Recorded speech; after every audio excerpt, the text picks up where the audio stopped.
కొన్ని విలువైన సంగతులు విందాం. యెరెమీయా గ్రంథము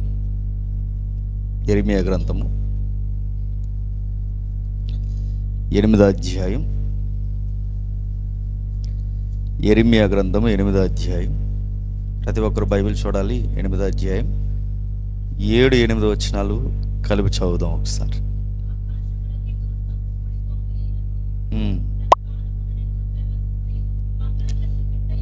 8వ అధ్యాయమేనా?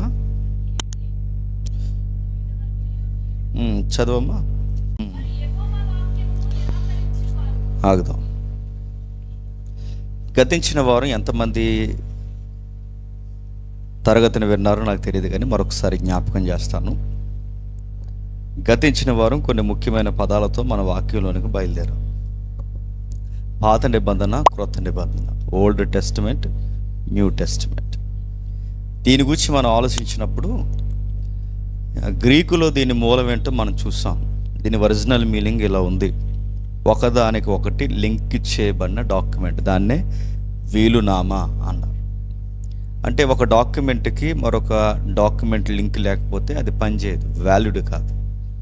ప్రజెంట్ మనం కూడా రిజిస్ట్రేషన్ చేయించుకున్నప్పుడు మనకున్న ఇప్పుడు మన రిజిస్ట్రేషన్ చేయించుకున్న డాక్యుమెంట్ వ్యాలిడో కాదో మనకు తెలియాలంటే దానికి లింక్ డాక్యుమెంట్ ఉంటుంది, వీలునామా ఉంటుంది. అది ఉంటేనే ఇది పనిచేస్తుంది. నేను ఇప్పుడు 2024లో నేను రిజిస్ట్రేషన్ చేయించుకున్నానంటే పనోదర అబ్బాయి అది తీసుకురా అని చెప్తారు. మరొకటి, ఒక బ్యాంకు లోన్కి మనం పోవాలన్నా ఇప్పుడున్న ఈ డాక్యుమెంట్ మనకు వాల్యూడ్ అవ్వాలంటే ఆ లింక్ డాక్యుమెంట్ ఉంటుంది. అందుకే మనకు లోన్ ఇచ్చినప్పుడు కూడా లింక్ డాక్యుమెంట్ని ముందు తీసుకుంటారు. దాన్ని బట్టే మనకు లోన్ ఇస్తారు. ఇది మీకు అర్థమైతే సేమ్ ఇలాంటి అర్థమే మీనింగ్ వచ్చే పదాలే మనకు నిబంధనలకు వాడారు. అంటే ఓల్డ్ టెస్టిమెంట్, న్యూ టెస్టిమెంట్. అంటే ఇది ఒకదానికొకటి లింక్ లాంటిది అన్నమాట. మీకు ఎప్పుడైనా అరెస్ట్ చేసినప్పుడు చైన్ వేస్తారు చూసారా, రెండిటికి కప్స్. ఈ సంఖ్యలు వేసినప్పుడు మీరు చూడండి, రెండిటికి సంఖ్యలు వేస్తారు. ఈ రెండింటిని అలా అదుపు చేసి పట్టుకునేది చైన్ ఉంది చూసారా, సంఖ్యలు ఉన్నాయి చూసారా. సేమ్ ఇలాంటి మీనింగే రెండు నిబంధనలకి వాడారు. ఈ రెండిటికి చైన్ ఉందన్నమాట. పాత నిబంధన, క్రొత్త నిబంధన. ఈ రెండింటికి ఒకదానికొకటి అవినాభావ సంబంధం ఉంది. ఈ రెండు మనం చూసినప్పుడే అసలు విషయాల్లోనికి మనం వెళ్ళాం. గతించిన వారం పాత నిబంధన ఎందుకు ఇచ్చాడంటే ఇశ్రాయేలీల్ని ఒక ఆర్డర్లో పెట్టడానికి. వాళ్ళకి 3 భాగాలుగా ఇచ్చాడు మనకు తెలుసు. 1 సివిల్ లా, 2 ట్రెడిషనల్ లా, 3 గాడ్స్ లా. ఈ 3 సివిల్ లా అంటే మనకు తెలుసు. సివిల్ లా అంటే ఎలా ఉండాలి, ఎక్కడి వరకు కట్టుకోవాలి, వాళ్ళకి సరిహద్దులు ఏంటి, ఎవరు భూభాగాలు ఏంటి, ఇవి సివిల్ లా అంటారు. సివిల్ కేసులు అంటే తెలుసు కదా, సివిల్ కేసులు వేరు, మిగిలిన కేసులు వేరు. అలాగే సివిల్ అంటే సామాజికంగా బ్రతికే విధానాల గురించి సివిల్ లా అంటారు. వాళ్ళకి సామాజికమైన లా ఇచ్చాడు. 2వది ట్రెడిషనల్ లా, కట్టు బట్ట, ఏం తినాలి ఏం తినకూడదు, ఇది ఒక ట్రెడిషనల్ లా ఇచ్చాడు. ఈ లాను కూడా వాళ్ళు ఫాలో అవ్వాలి. 3వది గాడ్స్ లా. ఇది మారదు. సివిల్ లా మారొచ్చు గాక, ట్రెడిషనల్ లా మారొచ్చు కాక, గాడ్స్ లా మారదు. ఎందుకంటే నైతికతలు మారు, ఎథిక్స్ మారు. పాత నిబంధనలు అబద్ధం ఆడకూడదు, క్రొత్త నిబంధనలు అబద్ధం. ఇవి ఎథిక్స్, ఇవి మారు. పాత నిబంధనలో దొంగతనం చేయకూడదు, క్రొత్త నిబంధనలో దొంగతనం చేయడం. అంటే పాత నిబంధనకి క్రొత్త నిబంధనకి ఇంటర్నల్ లింక్ ఏంటంటే ఎథిక్స్ మారు. గుర్తుపెట్టుకోండి. సివిల్లా మారచ్చు. ఎందుకంటే మన సివిల్ మన ట్రెడిషన్ వేరు, మన సామాజిక జీవితం వేరు. కాబట్టి దేశానికి ఈ సివిల్లా మారొచ్చేమో కానీ ట్రెడిషనల్లా మారొచ్చేమో కానీ గాడ్స్లా మారుతుంది. అందుకే పాత నిబంధనకి క్రొత్త నిబంధనకి ఈ నైతికత అనేది మారదు. అది ఎప్పుడు వ్యాలిడ్గా అలానే ఉంటానే ఉంటుంది. అయితే ఈ 3 అంటే సివిల్లా పాటించలేకపోయారు, ట్రెడిషనల్లా కూడా అంతగా పాటించలేకపోయాడు, ఇక గాడ్స్లా మొత్తానికి పాటించలేకపోయారు. ఎవరు? ఇశ్రాయేలు. ఇలా పాటించలేని వారికి దేవుడికి తెలుసు వీళ్ళు పాటించలేరని. మరి తెలిసి ఎందుకు ఇచ్చాడంటే మనం గతించిన వారం క్వశ్చన్ చేసుకున్నాం, ఆన్సర్ కూడా చేసుకున్నాం. ప్రశ్న ఏంటో మనకు తెలుసు. ఏం ప్రశ్నించుకున్నాం? మరి ఇలాంటి లాను దేవుడు ఎందుకు ఇచ్చినట్టు అంటే దానికి కారణం ఒకటే పంపించి, దానికి కారణం ఒకటే. దానికి కారణం ఏంటంటే వాళ్ళు ఎంత బలహీనంగా ఉన్నారో, వాళ్ళు ఎంత రోతగా ఉన్నారో, మనుష్యుడు దేవుడు పెట్టిన చిన్న నియమాలు కూడా పాటించలేడని మనిషికి అర్థం కావాలి అంటే ఒక లా ఉండాలి, అంతే కదా. మీకు ఉదాహరణ కూడా నేను చెప్పాను. నేను మంచోడినండి, నేను తాగనండి అని ఏమీ లేనప్పుడు చెప్పడం కాదు, సోదు కబుర్లు. మరి ఎప్పుడు నేను ఒక రూమ్లో పెట్టి స్టప్ పక్కన పెట్టి ఎంటర్టైన్మెంట్ ప్రోగ్రామ్స్ అన్నీ పెట్టి మంచి మంచి బ్రాండెడ్ బాటిల్ పెట్టిన తర్వాత అప్పుడు అనాలి నువ్వు ఏమని, నేను తాగనని. ఇది అలాగే దేవుడు కూడా రూల్స్ పెట్టాలి. రూల్స్ లేనప్పుడు నేను రూల్స్ ఎప్పుడు ఫాలో అవుతాను అన్నప్పుడు కాదు, నీకు రూల్స్ ఉన్నప్పుడు రూల్స్ ఫాలో అవుతున్నాను అని ప్రూవ్ చేసుకోవాలి. అది నేను పాటించలేకపోతున్నాను, నాకు ఈ చేతగానితనం ఉంది అని నాకు అర్థం కావాలంటే రూల్స్ ఉండాలి, లా ఉండాలి. అందుకే దేవుడేంటో మనకు అర్థం అవ్వాలి, రెండు మనమేంటో మనకు అర్థం అవ్వాలి. ఇప్పుడు దేవుడేంటో మనకు అర్థం కావాలి, మనమేంటో మనకు అర్థం కావాలి అంటే ఏముండాలి, పాత నిబంధన ఉండాలి. అందుకు పాత నిబంధన పెట్టాడు. మరి అలాంటిది భారం అయిపోయిందా, బరువు అయిపోయిందా, దీనివల్ల మనకు నష్టం కలిగిందంటే నష్టమేం కలగలేదు. అది అరెస్ట్ చేసింది, మనం అరెస్ట్ చేసి ఎక్కడికి తీసుకెళ్ళింది, న్యాయాధిపతి దగ్గర తీసుకెళ్ళింది. Very good. ఎక్కడికి, న్యాయాధిపతి. అక్కడ జడ్జి గారు ఎవరు, దేవుడు, ప్రభు అయిన యేసుక్రీస్తు వారు.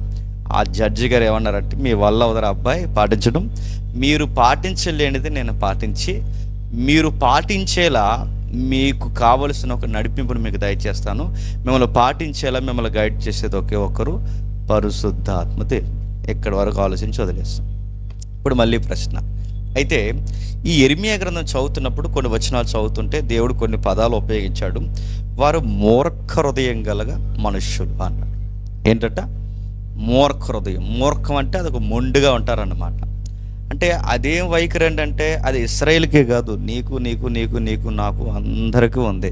అది ఎలా ఉంటుందో కొన్ని ఉదాహరణలు చెప్తాను వినంటే, ఎవరినైనా మనం ఒకరిని మార్చాలనుకోవాలనుకోండి, వాడితో కొంచెం మంచిగా వ్యవహరిస్తే మారిపోతాడు అనుకుంటాం.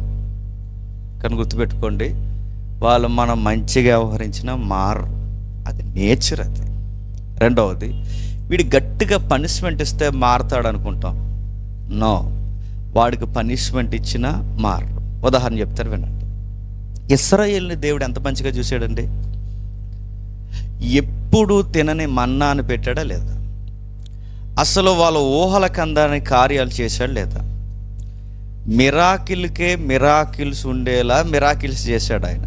అయినా వాళ్ళు మారారా అంటే, మంచిగా చూస్తే మారతారనుకుంటే ఇశ్రాయేలు మారారా, మారలేదు. అలా అని అరణ్యంలో రాలగొట్టాడు, చెదగొట్టాడు, సర్పాల చేత కరిపించేశాడు, ఎంత దులిమాడేలా అంత దులిమాడేశాడు. అయినా మారారా, మారలేదు. మీకేం అర్థం అవుతుంది, మనిషిని మంచిగా చూసినా మారడు, చెప్పండి, చెడ్డ ఆడి తత్వం అది. నేను మా ఇంటికి పిలిచి పప్పు వేసి ఆడికి చికెన్ ఫ్రై ఎట్టి పెడతాను, మారడాడు, ఆడి నేచర్ అది, గుర్తుపెట్టు. లేదండి ఏదొక అన్నం పెట్టనండి, పప్పు అయిన సారు అయిన చికెన్ పెట్టను, గడదు గుడ్డిడికి ఏం పెట్టినాను, అయినా మారడు, వాడు మారడు, అది నేచర్ అది. అంటే మనకేమర్థం అవుతుంది చెప్పండి, మనిషికుండే దరిద్రపు గుణం, మనిషికుండే మూర్ఖత, అదే బైబిల్ అందే. వాడు అంతే, నువ్వు ఎంత ప్రేమగా చూసినా, నువ్వు ఎంత ఎలా చూసినా, మానవుడు అన్నవాడు అంతే. చాలామంది ప్రార్థన చేయమంటారు వచ్చి, మా ఆత్మీయ ఎదుగుదల కొరకు ప్రార్థన చేయండి అంటే అడుగుతున్నాను, ఆత్మీయ ఎదుగుదల కొరకు ప్రార్థన చేస్తే ఎదిగిపోతారా? అదంత ఈజీగా జరిగే ప్రాసెస్ ఏం కాదు. ఈ మధ్య కొంచెం భక్తిగా ఉండాలని ప్రార్థన చేయండి అన్నారు. ఎలా భక్తిగా ఉండాలని ప్రార్థన చేయాలి, మారిపోతారు అలా ప్రార్థన చేస్తే? అలా అయితే ఇంకా వాక్యాలు ఎందుకు, ప్రసంగాలు ఎందుకు? మరొక విషయం చెప్తాను వినంటే, చాలా విషయాల్లో ఈ మధ్యకాలంలో ఎక్కువ మనకు కనబడుతున్నది ఏంటంటే, చట్టాలు కఠినం చేయాలండి. మాట వినాలంటే, క్రైమ్ రేట్ తగ్గాలంటే ఏం చేయాలట, చట్టాలు కఠినం చేయాలట. నేను అడుగుతున్నాను, ఎంత కఠినం చేస్తారో? నడు రోడ్లో నరికేయాలండి అత వాళ్ళని అంటున్నారు. చట్టాలు కఠినం చేయాలండి, నరికి పాడేయాలండి. క్రైమ్ జరిగిన వెంటనే అందరూ చూస్తుండగా మిగిలిన వారికి టెర్రర్ స్టార్ట్ అయ్యేలా అందరి ఎదుట పనిష్మెంట్ ఇవ్వాలండి అంటున్నారు. ప్రశ్న అడుగుతున్నాను, చెప్పండి, ఈ చిన్నపిల్లల మీద అత్యాచారాలు జరుగుతున్నాయి, వృద్ధుల మీద అత్యాచారాలు జరుగుతున్నాయి, నవ్వాలో ఆడాలో తెలియదు కానీ ఆవుల మీద కూడా అత్యాచారాలు జరుగుతున్నాయి. ఆడెవడో కోడిని అత్యాచారం చేశాడు, కోడిని. అంటే ఇంకా ఇంకా క్రైమ్ రైట్ ఎలా ఉందంటే ఇంకా కొన్ని చెప్పలేము, కొన్ని వివరించలేము. కేసులు అలా ఉన్నాయి. ఇప్పుడు వాళ్ళు ఏమంటున్నారంటే, మేధావులు అన్నవారు అందరూ ఏమంటున్నారంటే, చట్టాలు కఠినంగా ఉంటే మనిషికి భయం వస్తుందండి అన్న. ప్రశ్న అడుగుతాను, చెప్పండి. ప్రపంచంలో ఏ చట్టంలో ఉందో లేదో నాకు తెలియదు, కానీ యూదుల చట్టాల్లో ఉన్నంత కఠినమైన చట్టాలు ఇంకెక్కడైనా ఉన్నాయా? ఒకడు మిస్టేక్ చేస్తేనట అందరూ బయటికి లాగి వాడిని నడు రోడ్లో నిలబెట్టి రాళ్ళు ఇచ్చి కొట్టి చంపాలండి. ఇది ఎంత కఠినమైన శిక్ష అండి! ఏం చేయాలి? రాళ్ళు ఇచ్చి కొట్టి చంపాలట. రాళ్ళు ఇచ్చి కొట్టి చంపే చట్టాలు ఉన్నాయి. అవసరమైతే రంపాలతో కోసే చట్టాలు ఉన్నాయి. ఇలాంటి చట్టాలు యూదులకు ఉన్నాయి. ఇలాంటి చట్టాలు, కఠినమైన చట్టాలు యూదులకున్న, యూదులు మారారా అంటే మీకు ఏమర్థమవుతుంది? బలంగా చట్టాలు చేస్తే మారరు, పనిష్మెంట్లు గట్టిగా ఇస్తే మారరు. అరాడు మంచిగా చూసి బుజ్జగించి అట్టా కాదు నాన్న, ఎట్టా నాన్న అని చెప్పినా, ఎట్టా చెప్పినాడు అట్టానే ఉంటాడు, ఆడు మారడు. అంటే మనకి ఏమర్థమవుతుంది? మంచిగా చూసినా మారడు, చెడ్డగా చూసినా మారడు, పనిష్మెంట్ ఇచ్చినా మారడు, ఆడికి కఠినమైన చట్టాలు చేసినా మారడు, మరి ఏమి చేసినా మారడు. మరి మారాలంటే ఎట్లా? సూత్రం. ఆత్మీయంగా మేము మారాలనుకుంటున్నాం, ఎట్లా, ఎలా మారతారో దానికి బైబిల్ చెప్పింది. మారాల్సింది చుట్టూ ఉన్న వాతావరణం కాదు, మారాల్సినది, బాగా వినాలి, మారాల్సినది చట్టాలు కాదు, మారాల్సినది చెప్పండి, హృదయం మారాలి. దీన్ని మార్చాలి. దీన్ని మార్చనంత కాలము ఎన్ని చట్టాలు చేసినా చెప్పండి మారరు. ఇది మారాలి. ఇది మారలేదు కనుకే ధర్మశాస్త్రం ఇచ్చినా పాటించలేకపోయారు. ఇది మారలేదు కనుకే వాళ్ళు మన్నా తిన్నా మారలేకపోయారు. ఇది మారలేదు కనుకే వాళ్ళ జీవజలం లాంటి బొగ్గల దగ్గరికి వెళ్ళినా వారు మారలేకపోయారు. దేవుని రెక్కల చాటున దాయబడినా మారలేకపోయారు. అంటే మారాల్సింది ఏంటి చెప్పండి? హృదయం మారాలి. అందుకే దీని గురించి బైబిల్ ఏమంటుందో ఒకసారి మనం చూద్దాం. ఒకసారి ఎబ్రీ పత్రిక 6వ అధ్యాయం, ఎబ్రీ పత్రిక 6వ అధ్యాయం 18వ వచనం నుండి,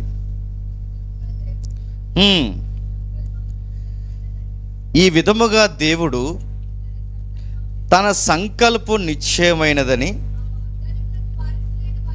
ఆ వాగ్దానములకు వారసులైన వారికి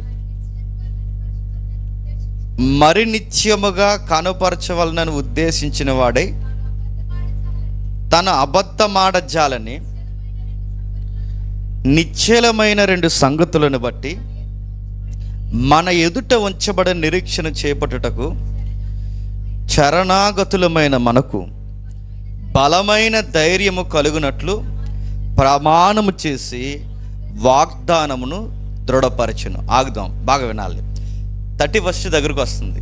వాగ్దానాలు అనగానే మన మైండ్లో తిరిగే డెఫినేషన్ ఏంటి చెప్పండి? వాగ్దానం అనగానే మన మైండ్లో తిరిగే డెఫినేషన్స్ ఏంటి చెప్పండి? మెటీరియల్ బ్లెస్సింగ్స్, అదే కదా. అంటే ఆర్థికంగాను చెప్పండి, ఆరోగ్యంగాను, భౌగోళికంగా, అన్ని విధాలుగా ఏదైతే మనం ఆర్థికంగా దీవింపబడాలనుకుంటున్నామో, అంటే ఈ మెటీరియల్ బ్లెస్సింగ్స్ ఎక్కువ మనం కోరుకుంటాం. వాగ్దానం అనగానే ఏంటంటే, ఇంక ఇప్పటివరకు ఏడాది వరకు మనకు సరైన ఇల్లు లేదు, ఇంక వచ్చే ఏడాది 25లో మనకి ఇల్లు వచ్చేస్తుంది అనుకోవడమే వాగ్దానం అనుకుంటాం. రెండవది, ఇప్పటివరకు మీకు 24 వరకు ఉద్యోగం లేదు, 25లో చెప్పండి ఉద్యోగం వచ్చేయడమే చెప్పండి వాగ్దానం అనుకుంటాం. ఇప్పుడు మీరు చాలామందికి పెళ్ళిళ్ళు అవ్వలేదు అనుకోండి, పెళ్ళిళ్ళు అవ్వలేదు అనుకోండి, వచ్చే ఏడాది మీకు పెళ్ళి అయిపోవడమే వాగ్దానం. అంటే ఈ భౌగోళికమైన వాగ్దానం ఇది కాదండి. బైబిల్ అలా చెప్పట్లేదు. మీరు మళ్ళీ మర్చిపోవద్దు. పాత నిబంధన, క్రొత్త నిబంధన. పాత నిబంధనలో ఇశ్రాయేలుని బ్లెస్ చేస్తా అన్నాడు, దీవిస్తా అన్నాడు. ఎలా దీవిస్తా అన్నాడు? నా కట్టడలను పాటించి, నా విధులను పాటించి, నా ధర్మశాస్త్రాన్ని ఎప్పుడైతే పాటిస్తానో దీవిస్తా అన్నాడు. ఎలా దీవిస్తాడు? పంటలను దీవిస్తా అన్నాడు, వారి పిల్లల్ని దీవిస్తా అన్నాడు, వారి కుటుంబానికి ఆరోగ్య పరిస్థితులు అన్నింటినీ దీవిస్తాను, ఏ వ్యాధి మీ దరిదాపులకు రానివన్నాడు. ఇది ఏ నిబంధన? పాత నిబంధన. అంటే పాత నిబంధనలో వాళ్ళకి ఇచ్చిన వాగ్దానం ఏంటంటే, మీరు ఈ విధులను పాటిస్తే మీకు భౌగోళికమైన ఆశీర్వాదాలు ఇస్తాను అన్నాడు. అయితే అలా పాటించారా? పాటిస్తే వస్తాయి. వాళ్ళు పాటించారా? పాటించలేదు. ఇప్పుడు పాటించలేనప్పుడు దేవుడు రెండు వాగ్దానాలు చేశాడట, రెండు సంగతులు మన ఎదుట ఉంచాడట. ఆ రెండు విషయాలు ఇక్కడ ఎబ్రీ పత్రిక రాస్తున్నాడు. ఒకటి పాత నిబంధనలను కొన్ని విషయాలు, రెండు క్రొత్త నిబంధన. అంటే క్రొత్త నిబంధనలు ఇచ్చిన వాగ్దానం పాత నిబంధనలు లాంటిది కాదా? కాదు. మరి ఎలాంటిది అది? దానికి ఒక అర్థం ఉంది, దానికి ఒక పరమార్థం ఉంది. దాని గురించి సంగతులు మనకి రోజు రోజుకి అర్థమయ్యేలా క్రొత్త నిబంధన పుస్తకం వెనకాల పుస్తకం, వచనం వెనకాల వచనం, గ్రంథకర్త వెనకాల గ్రంథకర్త, ప్రకటన గ్రంథం వరకు దాన్ని ఎలిబరేట్ చేశాడు మనకి. అంటే ఈ వాగ్దానం అనేది భౌగోళికమైనది కాదు. భౌగోళికమైన వాగ్దానాలన్నీ వాళ్ళకి నెరవేరుస్తా అంటే వాళ్ళు తిట్టినా కొట్టినా ఎంతో కొంత వాళ్ళకి ఇచ్చాడు, ఇవ్వలేదా? ఇచ్చాడు. అయినా వాళ్ళు మారారా? మారలేదు. అంటే ఈ వాగ్దానాలు నెరవేర్చినంత మాత్రాన, అంటే అవుట్ సైడ్ అట్మాస్ఫియర్ మనకి ఎంత మారిపోయినా మనకి మార్పు రాదు. ఇప్పుడు మారాల్సింది చెప్పండి, చుట్టూ ఉన్న వాగ్దానాలు కాదు, చెప్పాలి హృదయం మారాలి. హృదయం మారాలంటే మారిపో హృదయమా అంటే మారిపోద్దా? చెప్పండి, మారిపో హృదయం మారిపోద్దా? అది మారదు. ఇప్పుడు హృదయం మారాలంటే తలుపునొద్ద నిలుచుని, చెప్పండి, ఒక ఆయన తట్టుచున్నాడు. మనం అందరం ఏమనుకున్నామంటే హృదయం అనగానే చెప్పండి, ఇక్కడ ప్రకటన గ్రంథంలో వచనాలు తెచ్చి చాలామంది హృదయం అనే తలుపునొద్ద యేసునాథుడు నిలుచుండి తట్టుచున్నాడని పాటలు రాశారు పెద్దోళ్ళు.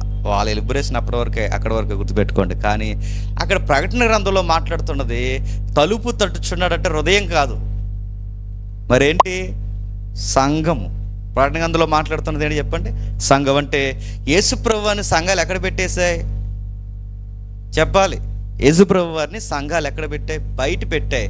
ఇప్పుడు తలుపునద్ద నిలుచున్నానంటే అక్కడ హృదయం కాదు, చెప్పండి, సంఘం బయట నిలబడి తట్టుచున్నాడు. ఇది ప్రకటన గ్రంథంలో ఉన్నది, బాగా వినాలి. హృదయానికి సంబంధించింది కాదు. ఇప్పుడు బాగా వినాలి. మరి హృదయంలో ఉండేది ఎవరు? మీ దేహము, చెప్పండి, పరిశుద్ధాత్మ దేవునికి, రెండు కలపాలి, పరిశుద్ధాత్మ దేవునికి ఆలయమై ఉన్నది. మీ హృదయము, మీ దేహము పరిశుద్ధాత్మ దేవునికి ఆలయమైనది. అంటే ఇప్పుడు నా హృదయం మారాలంటే ఇప్పుడు నాలోకి ఎవరు రావాలి? అది ఎవరు రావాలి? ఇప్పుడు ఎవరైతే ఈ పరిశుద్ధాత్మని గురించి మనం మాట్లాడుకుంటున్నాం, గ్రంథకర్తలందరూ కలిపి, ఈ పరిశుద్ధాత్ముడినే దేవుడు మనకి ఏమిస్తా అన్నాడు? వాగ్దానముగా ఇస్తాడు. అంటే క్రొత్త నిబంధన బ్లెస్సింగ్స్ ఏంటో తెలుసా? చెప్పాలి, పరిశుద్ధాత్మని పొందుకోవడమే వాగ్దానం. అంటే పరిశుద్ధాత్మను మనం ఎందుకు పొందుకోవాలి? మన హృదయం పరివర్తన చెందాలి. ఈ చెత్త హృదయం పోయి నూతన హృదయం రావాలి. మోసపరిచే లక్షణాలు పోయి నీతికి నిలబడే సాక్ష్యాలు రావాలి. ఇవి రావాలి అంటే లోపల మనల్ని ఎవరు గైడ్ చేయాలి? పరిశుద్ధాత్మ. ఎందుకంటే మనం హృదయం గైడ్ చేస్తే మనం ఏం చేస్తాం? ఇలా వాక్యం వింటాం, అలా పోయి సెకండ్స్ సినిమాకి పోతాం. మన హృదయం అలా గైడ్ చేస్తుంది నిజంగానే. ఇక్కడ ప్రభురాత్రి భోజనంలో చేతులు ఉంచుతాం, బయటికి పోయి దయ్యాల బలాలు అంటే చెత్త చెదారంలో కూడా, చెప్పండి, చేతులు ఉంచుతాం. ఎందుకు మనం కంట్రోల్గా ఉండలేకపోతున్నామంటే నేను గైడ్ చేస్తున్నది ఎవరు? నీ హృదయం. ఇప్పుడు నీ హృదయాన్ని కంట్రోల్ చేసి కళ్ళి వేసి ఆపకపోతే అది ఎప్పటికీ నేను నీతిగా బతకనివ్వదు. దేవుడు నీకు ఎంత మంచి చేసినా బతకనివ్వదు. నీకు తెలుసు దేవుడు నీకు ఎన్ని మేలు చేశాడు, ఇన్ని మేలులు చేశాడని దేవుడు నీకు తెలిసినా నీకు నీతి చేయాలనిపిస్తుంది, కానీ ఏం చేయాలనిపిస్తుంది చెప్పు? పాపమే చేయాలనిపిస్తుంది.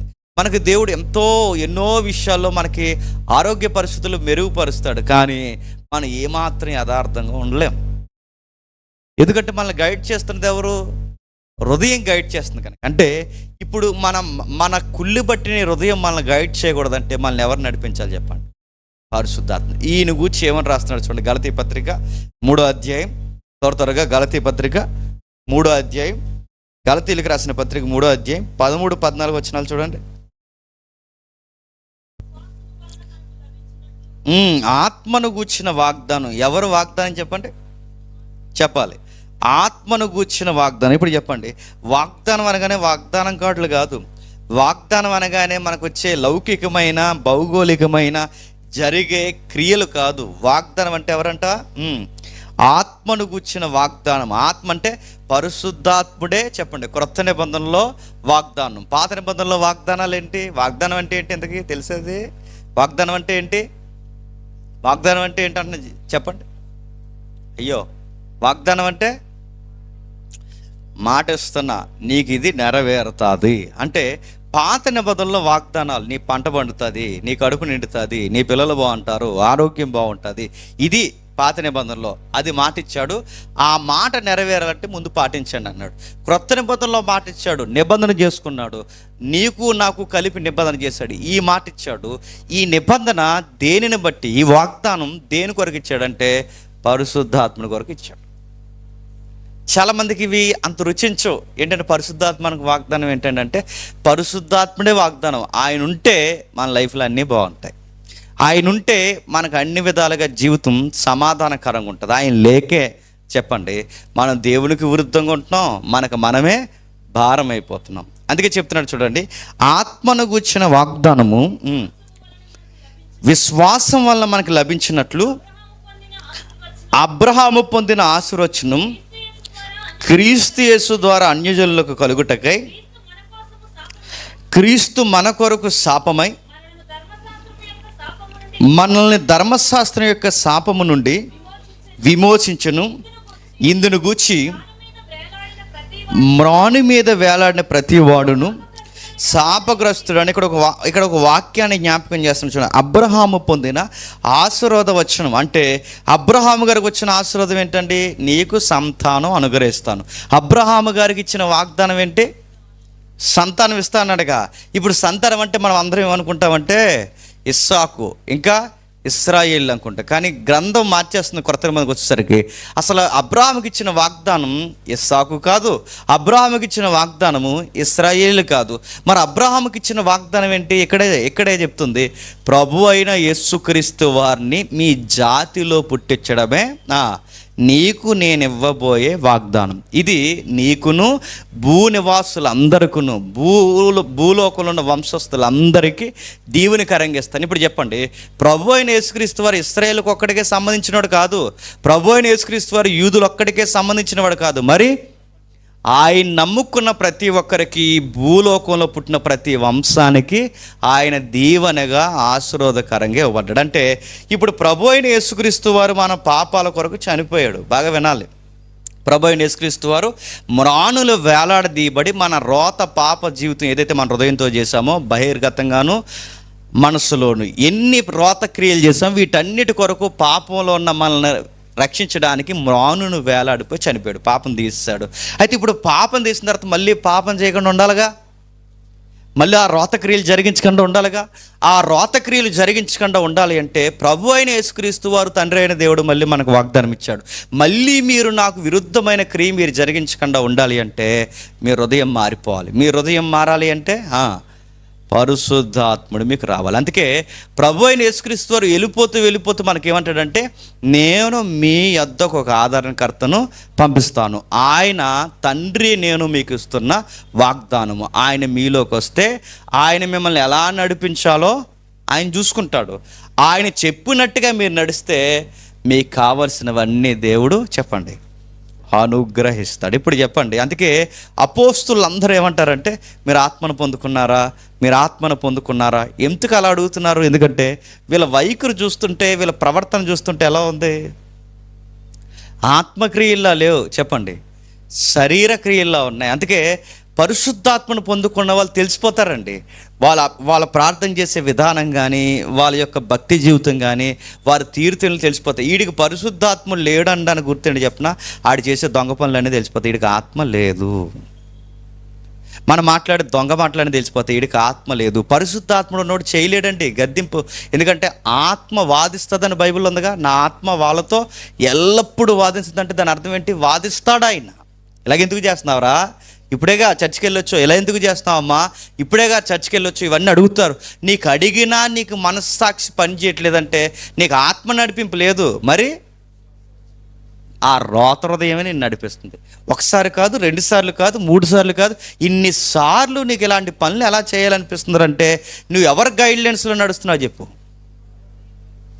అసలు నువ్వు యేసు రక్తాన్ని నువ్వు వ్యర్థపరుస్తున్నావు, రక్షణ జీవితాన్ని వ్యర్థపరుస్తున్నావు, నీ జీవితానికి ఆత్మ క్రియను కూడా చంపుతున్నావు. ఆత్మనే వాదిస్తున్న ఆత్మనే నువ్వు చంపేసి వాత వేయబడిన మనస్సాక్షి నీ హృదయం పనిచేస్తుందంటే నీకు ఎంత భయం లేనితానని చెప్పు. పరిశుద్ధాత్ముడికి వ్యతిరేకంగా పాపం చేయడం అంటే మీరు ఏదో అనుకోకండి. పరిశుద్ధాత్మ వ్యతిరేకంగా పాపం చేయడం అంటే చెప్పిన ఆయన రక్షణ పొందిన తర్వాత, ఆయన నీలోకి వచ్చిన తర్వాత కూడా ఆయన చెప్పినట్టు ఒక్కట కూడా నువ్వు పాటించలేకపోతున్నట్టు నువ్వు ఎవరిని ఎదిరిస్తున్నావు? సింపుల్గా అబద్ధాలు ఆడేస్తారండి. నేను కొంతమంది చూస్తున్నాను ఈ మధ్య. సింపుల్గా, ఎంత సింపుల్గా మీరు అబద్ధాలు అంటే నాకు అనిపిస్తుంది అస్సలు భయం లేదన్నమాట. చిన్న విషయానికి 10 రూపాయలకు కూడా అబద్ధం ఆడుతున్నట్టు నేనేమనాలి? అరే ఒక టైం సెన్స్ కోసం కూడా నువ్వు అబద్ధం ఆడుతున్నట్టు నేనేమనాలి? చిన్న విషయానికంటే అరే మీరు చర్చికి వస్తున్నారు కానీ మీకు ఎవరు లేరు చెప్పండి. పరిశుద్ధాత్మ ఉంటే ఇలా ఉండడు. దీనికి అబద్ధం ఆడాల్సిన అవసరం లేదు, దానికి కూడా అబద్ధం ఆడుతున్నావంటే నిన్నేమనాలి? ఆత్మక్రియ జరుగుతుంది. అసలు ఇశ్రాయేలు ఎన్ని అనుభవించినా ఎలాగైతే రాలిపోయారో అలాగే ఉన్నారండి ఈ తరం కూడా. ఇశ్రాయేలు ఎన్నిసార్లు దెబ్బలు తిన్నా మళ్ళీ అదే వికారమైన పనులు ఎలా చేస్తారు, మళ్ళీ ఇప్పుడు అలాగే ఉన్నారండి. అంటే ఇశ్రాయేలుకి క్రొత్త నిబంధన ప్రజలకు ఏమీ తేడా ఏమీ లేదు. అంతకన్నా శ్రేష్టమైన వాగ్దానాలు మనకు అనుగ్రహించిన ఇంత ధైర్యంగా ఎలా చేయగలుగుతుంటే అసలు ఆత్మ భయమే లేదు, ఆత్మ ఉన్నాడన్న సంగతి గ్రహింపే లేదు, మన గద్దింపిస్తున్నాడన్న లెక్కలేని తనం. అందుకే పరిశుద్ధాత్మ చెబుతున్నాడు చూడండి, ఆయన మనకు అనుగ్రహింపడ్డాడు. అబ్రహాముకి, ఇస్సాకుకి, యాకోబుకి, ప్రవక్తలకి, నీతిమంతులకి ఎంతమందికైతే వాగ్దానం చేశాడో ఈ ప్రపంచానికి ఇవ్వబడిన వాగ్దానమైన ప్రభువు అయిన యేసుక్రీస్తు వారి ద్వారా మనకి ఇవ్వబడిన వాగ్దానం ఒక్కటే, ఆత్మను గూర్చిన వాగ్దానము. పరిశుద్ధాత్మను గూర్చిన వాగ్దానం. నా ఇల్లు కన్నా, నా వాకిలి కన్నా, నా యొక్క ఆర్థిక పరిస్థితుల కన్నా, దేవా నాకు అన్నిటికన్నా నువ్వు గొప్ప వాగ్దానం ఇచ్చేది ఏదన్నా ఉంది అంటే పరిశుద్ధాత్ముడే. ఆస్తులు ఐశ్వర్యాల కన్నా గొప్ప వాగ్దానం.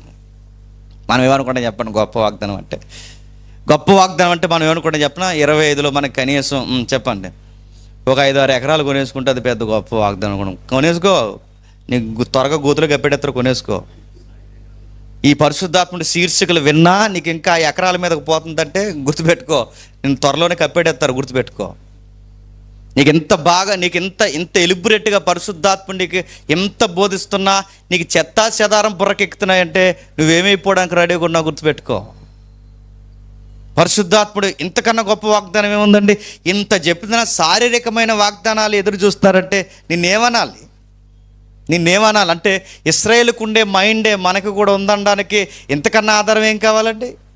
అందుకే ఇర్మియాలో ఏమంటున్నాడు చూడండి. ఇర్మియా గ్రంథం మన తగిన మాట ఎన్నిసార్లు చదువుకున్నా. ఇర్మియా గ్రంథం 17వ అధ్యాయం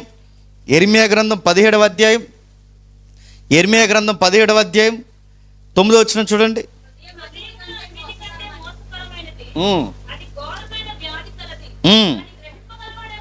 అన్నిటికన్నా ఏంటట?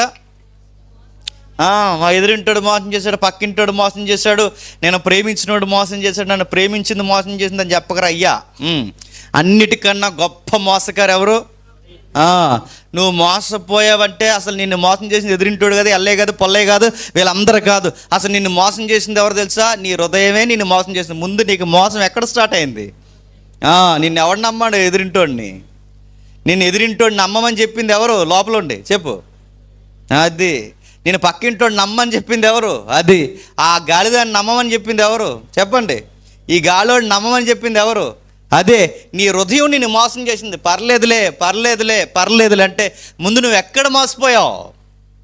ఆడు మోసం చేశాడు, ఈడు మోసం చేశాడని చెప్పకండి. నిన్ను మోసం చేసి అతిపెద్ద మోసకారు నీలో ఉంది, దాని పేరు హృదయం. అది మోసం చేస్తుంది. దానికి జాలి, దయ, కనికరం ఏముండదు. ఇది ఏ డాక్టర్ గారికి తెలీదు. మొన్న మంచి మీకు చెప్పాను, మళ్ళీ మీకు జ్ఞాపకం ఉందో లేదో ఒకసారి జ్ఞాపకం చేసుకోండి. ఈసీజీ తిత్తరగా గ్రాప్ అలా వెళ్తుంటుంది, లబ్డబ్లా. మెడికల్ సైన్స్కి దొరకంది చెప్పిన శబ్దం మాత్రం కనిపెట్టిందంట. అది ఈసీజీలో ఎవరి హృదయంలో ఏముందో తెలిస్తేనట ప్రపంచం ఎప్పుడూ అంతమైపోయినట్టు, గుర్తుపెట్టుకోండి. నేను అడుగుతున్నాను, ఈసీజీ తీసినప్పుడు ఎవరి హృదయంలో ఏముందో చెప్తే ఏమైపోద్దండి ప్రపంచం? కాపురాలు ఉండవు. ఇంకా నన్ను అడగండి, కాపురాలు ఉండవు. చెప్పండి. ఎదురుగా డాక్టర్ ఉండడు, ఎంత దరిద్రంగా ఉండేటు రీడు అని. చర్చిలు ఉండవు, సంఘాలు ఉండవు, ఉంటాయా? స్నేహాలు ఉండవు, ఉంటాయా? తెలిసిపోతారు అందరూ. ఆ బయటకు అలా గ్రాఫ్, మనం ఎప్పుడన్నా ఎవరితోన్నా ఫ్రెండ్షిప్ చేయాలని ముందు గ్రాఫ్ తీయించుకున్నాం అనుకోండి, తెలిసిపోద్ది ఆడితే చేయలేదో. కాపురం చేయాలో, వీటిని చేసుకోవాలో వద్దా, ఈమెను చేసుకోవాలో వద్దంటే ఒక గ్రాఫ్ తీసానంటే తెలిసిపోదా? దేవుని దయ వల్ల ఈ ప్రపంచానికి తెలియదు అని చెప్పిన లబ్డబ్ తెలిసింది తప్ప ఆ లబ్డబ్ వెనకాల ఉన్నది ఏంటో ఎవరికి తెలియదు. కానీ ఎవరికి తెలియదేమో, ఈ ప్రపంచంలో ఉన్న ఏ డాక్టర్ తెలియదేమో, కానీ ఈ హృదయాన్ని ఇచ్చిన ఆ వైద్యుడికి మాత్రం తెలుసు. ఇది చాలా రోత కలిగినది, చాలా భయంకరమైనది. ఎంత మంచి చేస్తామో దేవుని చేత ఎంత మంచిని పొందుకుంటామో అంత వ్యతిరేకంగా దేవునికి తిరుగుబాటు చేస్తాం. మనం కూడా ఎంత మంచి ఎదుటి వారికి చేస్తామో అంత మంచికి వ్యతిరేకమైన పని మనకి చెప్పండి పొడుస్తారు. అప్పుడు మనం సీరియస్గా డైలాగ్, నా ఉప్పు తిని నా పప్పు తిని అంటే, నువ్వు ఉప్పు తిన్నా పప్పు తిన్నా లోపల అది ఒకటి ఉంది, అది వేరేది తింటుందిలే. నా ఉప్పు తిని నా వాసాలు లెక్కెట్టాడు, వాసాలేడు మొత్తం బిల్డింగ్లో ఉన్న ఊసర కూడా లెక్కెడతాడు. గుర్తుపెట్టుకో, అన్నీ లెక్క పెడతాడు. ఎందుకంటే అది నేచర్, అది అలా ఉంది అంతే. ఆ హృదయం అలాంటిది, అది ప్రతిదీ మోసం చేస్తుంది. అది ఘోరమైన వ్యాధి కలిగింది. ఈ వ్యాధిని దేంతో తీయగలరు? దానికి మెడిసిన్ లేదు. దాన్ని దేంతో తీయగలరు? వ్యాక్సిన్ లేదు. దాన్ని దేంతో తీయగలరు? అసలు నువ్వు ఎక్కడికి పోయినా, ఏ ప్రాక్టీస్ చేసినా, మనం ఎన్ని ఆసనాలు వేసినా అది పోదు. నేను అలా ఉండాలి, ఇంక ఈసారి ఎలా ఉండకూడదు, ఇక 31 నేను మాటిస్తున్నాను, ఇంక 25 నుంచి చూసి ఇంక నేను ఎలా ఉంటాను. నువ్వు ఎన్ని అనుకున్నా, నిన్ను ఎంత సమర్థించుకున్నా ఆ మాట కూడా నీతో చెప్పిస్తున్నది ఎవరు తెలుసా? అదే చెప్పిస్తుంది. అంత మోసం అది. ఈసారి బాగుంటావు, నువ్వు బాగుంటావు మళ్ళీ నీకు ఈ సమర్థింపులు చెప్పేది ఎవరు తెలుసా? అదే. అందుకే చెప్తున్నాను, నువ్వు అనుకుంటే ఉండలేవు, నువ్వు చేయాలనుకుంటే చేయలేవు. ఈసారి ఇంకెలా చేయకూడదని నువ్వు అనుకుంటావు, కానీ ఖచ్చితంగా అదే చేస్తావు. మళ్ళీ నీకేం చెప్తుంది? అక్కడ చిన్న బోర్డ్ ఎక్స్ప్లెనేషన్ ఇస్తుంది, అది చిన్న వివరణ. నేను ఎందుకు చేయాల్సి వచ్చిందంటే అదే చెప్తుంది. అలాంటి కథలే చెప్తుంది అది. నువ్వు ప్రతి దానికి ఒక వివరణ నేర్పిస్తుంది. అసలు ఏ సిచ్యువేషన్లో, ఏ సిచ్యువేషన్ అయినా సిచ్యువేషన్ అయ్యా నువ్వు అంతేగా. అది ఎన్ని చెప్పినా చెప్పండి, నువ్వు ఎన్ని చెప్పినా, నేను ఎందుకు ఈ 10 దొంగతనం చేసి, నువ్వు ఎన్ని వివరణలు చెప్పినా నువ్వు 10 దొంగిలించేసావు, అది దొంగతనం అంటారు. నువ్వు ఎన్ని చెప్పినా గుర్తుపెట్టుకో. నువ్వెన్ని చేసినా, నేను ఎందుకు ఈ పాడు పని చేసి, నువ్వెన్ని చెప్పినా అది పాడు పనే. హృదయానికి ఉండే లక్షణం అది. అంటే దీన్ని ఎలా తీయడం అంటే ఎవడి వల్ల కాదు, దీన్ని ఎవడో మార్చలేడు. ఏ డాక్టర్, ఏ మెడిసిన్ ఎక్కడ మార్చలేరు. దీనికి చాలా రకరకాల విధి విధానాలు ఉన్నాయట. ఎన్ని ఉన్నాయో ఆ గ్రాఫ్ ఈసీజీలో దొరకదు, కానీ ఇక్కడ దొరికింది. ఇక్కడ గ్రాఫ్లో ఏమని చెప్తుంది చూడండి. గ్రాఫ్ ఏమని చెప్తుందో, మార్కు సువార్త 7వ అధ్యాయం 21-22 వచనాలు చదువుతాం చూడండి.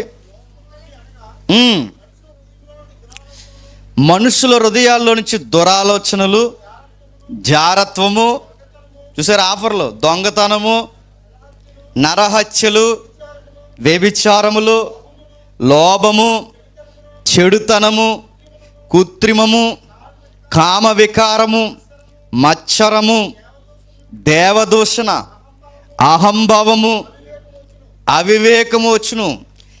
ఈ చెడ్డవన్నీ లోపల నుండే బయలు వెళ్ళి మనుషుని అపవిత్రపరచునని ఆయన చెప్పను. ఇక్కడ బాగా విన్నాడు. టెక్స్ట్ మర్చిపోకండి, సందర్భం మర్చిపోకండి. ఈ మాటలు ఎవరికి చెప్తున్నారు తెలుసా? పరిసయ్యులు శాస్త్రులు వింటుండగా చెప్తున్నాడు. ఎవరు వింటుండగా? పరిసయ్యులు శాస్త్రులు బైబిల్ ఎంత గట్టిగా చదువుతారండి? ప్రతిరోజు ఏం చదువుతారు? ధర్మశాస్త్రం చదువుతారు. ప్రతిరోజు వాళ్ళు ధర్మశాస్త్ర యజ్ఞయాగాలు జరిగిస్తారు, ముమ్మారు ప్రార్థన చేస్తారు, ముమ్మారు ఉపవాసాలు ఉంటారు. ఇన్ని పాటిస్తున్న వాళ్ళకు కూడా లోపల నుంచి ఏమొస్తున్నాయంట? ఇంత బైబిల్ చదివినా, ఇంత బైబిల్ చదివి ఇన్ని ప్రసంగాలు విన్నా, సమాజ మందిరాల్లో కూర్చొని ప్రతి శనివారం, ప్రతి శుక్రవారం, ప్రతి వారం వాళ్ళు పాటిస్తున్న ఇన్ని నియమాలు వాళ్ళు పాటిస్తున్న లోపల నుంచి ఎంత బైబిల్ చదువుతున్నా వాళ్ళకి వస్తుందట. వాళ్ళ హృదయంలో నుంచి జారత్వము, దొంగతనం, అంటే ఈ పనులన్నీ చేస్తున్నది. టెక్స్ట్ని అప్లై చేయండి. ఈ పనులన్నీ చేస్తున్నది ఈ సందర్భంలో ఎవరండి? ఆ ఉపదేశకులే చేస్తున్నారట. వాళ్ళే చేస్తున్నారంటే ఇవన్నీ. జారత్వం, దొంగతనము, వ్యభిచారము, లోభత్వం, చెడుతనము, కృత్రిమము, కామ వికారం, మత్సరం, చివరికి దేవుణ్ణే దూషించడం, అహంకారము, అవివేకము. చివరికి నీతో ఆ హృదయం అంట అవివేకం అంటే తింగర పనులు కూడా చేపిస్తాట. అరే ఈ పన్నీడు ఎలా చేశాడు అంటే ఆ తింగరని చేసేది లాస్ట్కి. ఈ తింగర పని ఇవిడు ఎలా చేసిందంటే చెప్పండి, అది చేయించింది లోపలుండి ఎవరు? చివరికి అవివేకం అంటే ఇలాంటి బుద్ధిహీనమైన పని ఎలా చేశారంటే చేస్తుంది. అది లాస్ట్కి ఎన్ని చేయించాలని చేస్తుంది. హత్యలు చేస్తుంది, వ్యభిచారాలు చేస్తుంది, అపవిత్రత, జారత్వం, దొంగతనము, దోషులు ఇవన్నీ చేసి లాస్ట్ నేను చేసేది చెప్పిన ఎంగరోన్ చేసి నాశనం చేసి పడేస్తుంది. దీని నుంచి బయటికి రావాలంటే ఎవరి వల్ల అవ్వదు, ఎవరూ చేయలేరు. మరో వచనం చూడండి, మత్తయి సువార్త 13వ అధ్యాయం, మత్తయి సువార్త 13వ అధ్యాయం 15వ వచనం, మత్తయి సువార్త 13వ అధ్యాయం 15వ వచనం. ఈ ప్రజలు కన్నులారా చూసి చెవిలారా విని హృదయముతో గ్రహించి మనస్సు త్రిప్పుకొని నా వలన స్వస్థత పొందుకున్నట్లు వారు హృదయము క్రొవ్విందట. ఏం క్రొవ్వింది? హృదయం క్రొవ్విందట. ఎన్ని చేస్తారండి? స్వస్థతలు పొందారట. అవచనం చదవండి మళ్ళీ. కన్నులారా చూశారట, చెవిలారా విన్నారట, హృదయంతో గ్రహించారట, మనసు త్రిప్పుకొని నా వలన స్వస్థత పొందకున్నట్లు వారు హృదయము క్రొవ్వినదంటే ఇన్ని అద్భుత కార్యాలు వాళ్ళ జీవితంలో జరిగిన వాళ్ళకి హృదయం క్రొవ్విందంటే పర్లేదు లేరా అంటారు. హృదయం ప్రతి చర్చికి వచ్చే ప్రతి ఒక్కరికి చెప్పే మాటని చెప్పనా, దేవుడు ఎంతైనా ప్రేమమయుడండి. ఎప్పుడైనా అనిపించిందా మీకు? అనిపించింది అంటే మీరు డేంజర్లో ఉన్నారని గుర్తుపెట్టుకోండి. దేవుడు పర్లేదండి కొన్ని అలాగా చెప్పండి వదిలే. అది ఆ భాష ఎవడదనుకుంటున్నావు? ఆడే లోపల ఉన్నాడు మీ డేంజర్గా. ఎవడో చెప్పండి? హృదయం. పర్లేదండి దేవుడు ఏమనుకోడండి, పర్లేదండి. నీకు పర్లేదనే ఆ వర్డ్ ఎలా వస్తుంది? ఆ లక్షణం ఎలా వస్తుంది? ఖచ్చితంగా నీతో చెప్తున్నది ఎవరు చెప్పు? వాడే చెప్తున్నారు. కానీ పరిశుద్ధాత్మని పనిచేస్తే అలా చెప్పడు. ఏమంటాడు చెప్పినా, చర్చికి వెళ్తున్నావు కదమ్మా, ఎందుకు నీకు ఇలాంటివని పరిశుద్ధాత్ముడు చెప్తాడు. చర్చికి వెళ్తున్నావు కదయ్యా, ఎందుకు నీకు ఇలాంటి పనులని పరిశుద్ధాత్ముడు చెప్తాడు. పరిశుద్ధాత్ముడు పని చేస్తే అలా చెప్తాడు. నువ్వు చర్చికి వెళ్తున్నావు, ప్రభురాత్రి భోజనం తీసుకుంటున్నావు, నువ్వు సేవలో పాలుపంపులు పొందుతున్నావు, నువ్వు సంఘ సహవాసంలో ఉన్నావు, దేవుని వల్ల ఎన్నో మేలులు ఏడాదంతా పొందావు, ఇంత విరుద్ధమైన పని నీకు ఎలా చేయాలనిపిస్తుందని దేవుడు మనకి పరిశుద్ధాత్ముడు చెప్తుంటాడు. ఇలా కాకుండా పర్లేదులే అని నీకు అనిపిస్తుందంటే ఆ మాట చెప్పేది పరిశుద్ధాత్ముడు కాదు. చెప్పండి, మోసపరిచిన హృదయమే చెప్తుంది. దాని మాట విన్నవాడు చరిత్రలో బాగుపడినట్లు లేదు. ప్రవక్తలు ఎగిరిపోయారు. దాని మాట విన్నవారు నీతిమంతులు నాశనం అయిపోయారు. హృదయం మాట విన్నవారు పతనం అయిపోయారు. బలశాలులు కూడా కుప్పగూలిపోయారు. సంసోను లాంటి వారు, సొలొమోను లాంటి వారు కూడా చేతులెత్తేశారు. దావీదు లాంటి ధర్మశాస్త్రం పాటించే, దివారాత్రులు ధర్మశాస్త్రం చదివే దావీదు లాంటి వాడు కూడా దేనికి దొరికేశాడు చెప్పండి? హృదయం వేసే వలకు దొరికేశాడు, దాని కళ్యాణానికి దొరికేశాడు. అందుకే ఈ హృదయం అది మారలేదు కనుకే రాళ్ళిచ్చి కొట్టే చట్టాలు చేసినా మారరు. చెప్పండి, బలమైన చట్టాలు చేసినా మారరు. ఎన్ని కఠినమైన శిక్షలు ప్రజలు చూస్తుండగా విధిస్తున్నా మారరు. మారాల్సింది చట్టాలు కాదు, మారాల్సినది మాటలు కాదు, మారాల్సినది పనిష్మెంట్లు కాదు, మరి హృదయం మారాలి. అందుకే మరో మాట ఉంది చూడండి, రోమిలికి రాసిన పత్రిక మొదటి అధ్యాయం, రోమిలికి రాసిన పత్రిక మొదటి అధ్యాయం 21వ వచనం. వారు దేవుని ఎరుగియు ఆయనను దేవునిగా మహిమపరచలేదు, కృతజ్ఞతాస్తుతులు చెల్లించలేదు, కానీ తమ వాదముల యందు వ్యర్థులైరి. వారి అవివేక హృదయము అంధకారమైన. ఇప్పుడు వినండి, వీళ్ళకి దేవుడు అంటే తెలుసట. చెప్పండి, దేవుని జ్ఞానం అంటే తెలుసట. చివరికి ఏమయ్యారట? వారి హృదయము చెప్పండి అంధకారమైంది, అవివేకమైంది. ఇప్పుడు చెప్పండి, ఇంత భక్తిని, ఇంత దేవుడిని గూర్చిన వీళ్ళకి ఉన్న వాగ్దానాలు, దర్శనాన్ని మొత్తం పాడు చేసింది ఏంటి చెప్పండి? అది దాన్ని కంట్రోల్ చేయలేదో నీకు దేవుడిని గూర్చిన ఎంత జ్ఞానం ఉన్నా అది నేను ఖచ్చితంగా మింగేస్తుంది.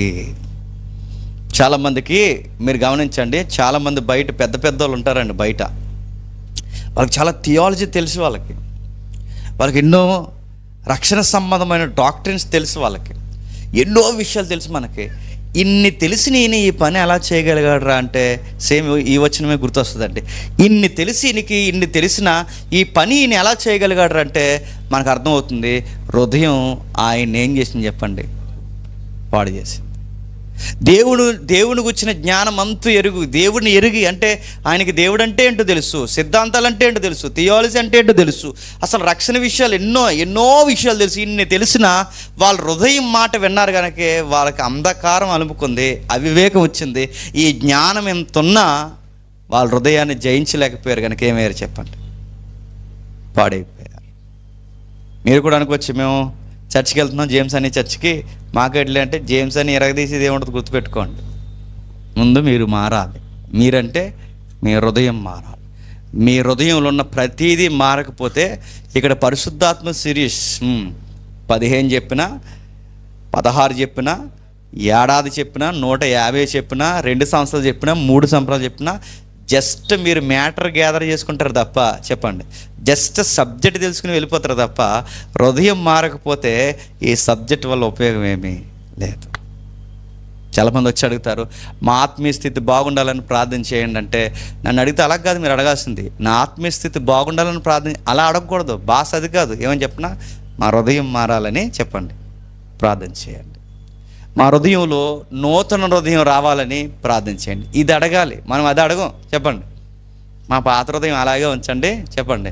మేము మాత్రం ఆత్మీయంగా ఎదిగిపోవాలంటే మేము బయట ఎన్ని ఉపవాస కూడికలు పెట్టి ప్రార్థన చేసినా ఇది మారకపోతే చెప్పండి, ఆ ప్రార్థనకి జవాబు ఎప్పటికీ రాదు. మరో వచనం చూద్దాం. రోమీలకు రాసిన పత్రిక 8వ అధ్యాయం. రోమీలకు రాసిన పత్రిక 8వ అధ్యాయం 6వ వచనం చూడండి.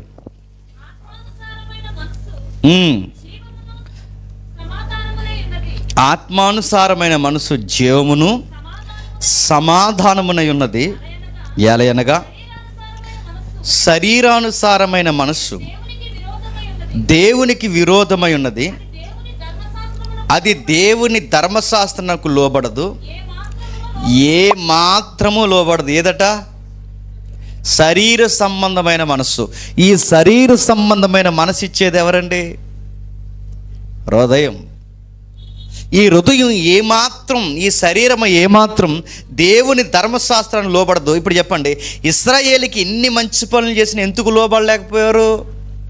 వాళ్ళ మనస్సు శరీరానుసారమైన మనస్సు. వారు ధర్మశాస్త్రాన్ని ఎందుకు నెరవేర్చలేకపోయారు?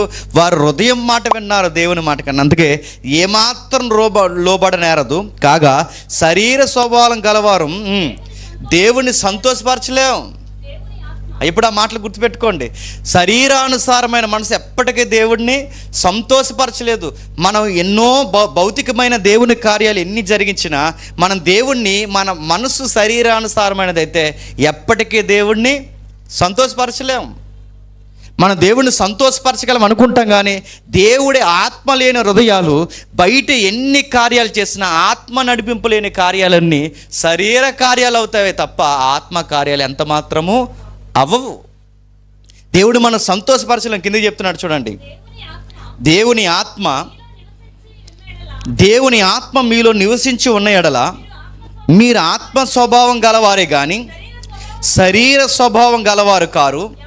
ఎవడైనను క్రీస్తు ఆత్మ లేనివాడైతే వాడైన వాడు కాడు. అంటే పరిశుద్ధాత్ముడు, ప్రభు యొక్క ఆత్మ ఎవరైతే కలిగి ఉంటారో వారే క్రీస్తునందు ముద్రింపబడిన వారే తప్ప ఇక మిగిలిన వారు ఎవ్వరూ చెప్పండి ఆయనకి సంబంధించిన వారు కాదు. నాకు తెలిసి ఇప్పుడు చర్చలో ఎంతమంది ఉన్నాం, ఇంతమందిలో ఆయన వారు ఎవరో మనకి తెలియదు, ఆయనకి తెలుసు.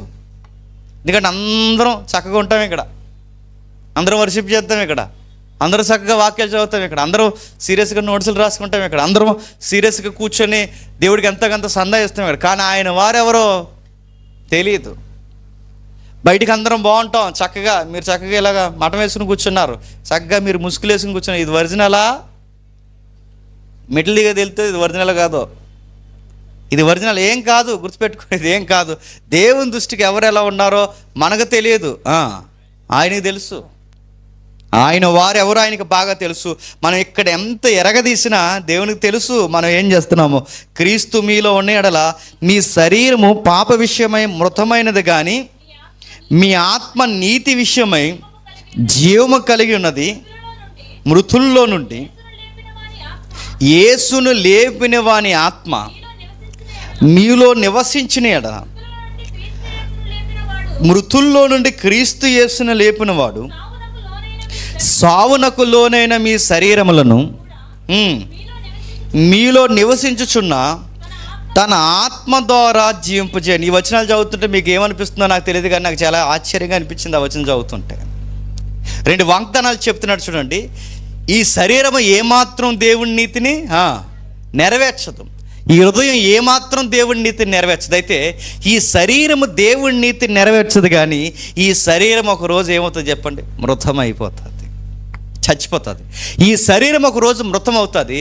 ఈ శరీరం మృతమైపోయిన ఈ శరీరం మళ్ళీ ఒకరోజు తిరిగి లేస్తుంది. అంటే ఇప్పుడు నా ఆత్మ అపవిత్రం అయిపోకుండా, నా శరీరం అపవిత్రంలో కొట్టుకుపోయి నశించిపోకుండా, నా శరీరము నన్ను నడిపిస్తున్న ఆత్మ పవిత్రంగా ఉండాలంటే నా ఆత్మను నడిపించే ఒక ఆత్మ ఉందట, నా శరీరాన్ని తిరిగి లేపే చెప్పండి ఒక ఆత్మ ఉందట. అంటే ఇప్పుడు దానికి ఆధారం ఏంటి అంటే నా శరీరం మళ్ళీ, అంటే ఈ పాత శరీరం దేవుణ్ణి మహిమపరచలేని ఈ శరీరం పోయి నాకు ఒక నూతన శరీరం, మహిమ శరీరం వస్తుంది అనడానికి ఆధారం ఏంటి?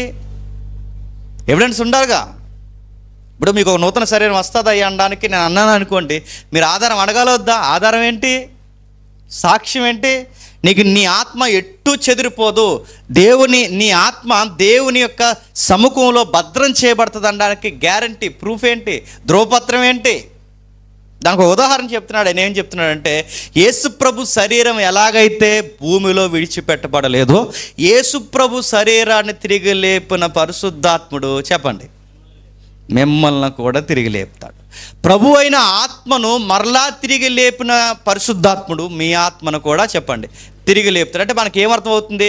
ప్రభు అయిన యేసుక్రీస్తు వారు తిరిగి లేచాడన్నది నువ్వు నమ్మగలిగితే నీ శరీరాన్ని కూడా తిరిగి లేపుతాడు. ఎందుకంటే ఆయన శరీరాన్ని లేపిన ఆ ఆత్మదేవుడే మీ శరీరాలని కూడా చెప్పాలి తిరిగి లేపుతాడు. అంటే మనం రేపు పొద్దున్న మనకు పునరుద్ధానం జరుగుద్ది అని నువ్వు బలంగా నమ్మాలి అంటే నీలో ఎవరుండాలి?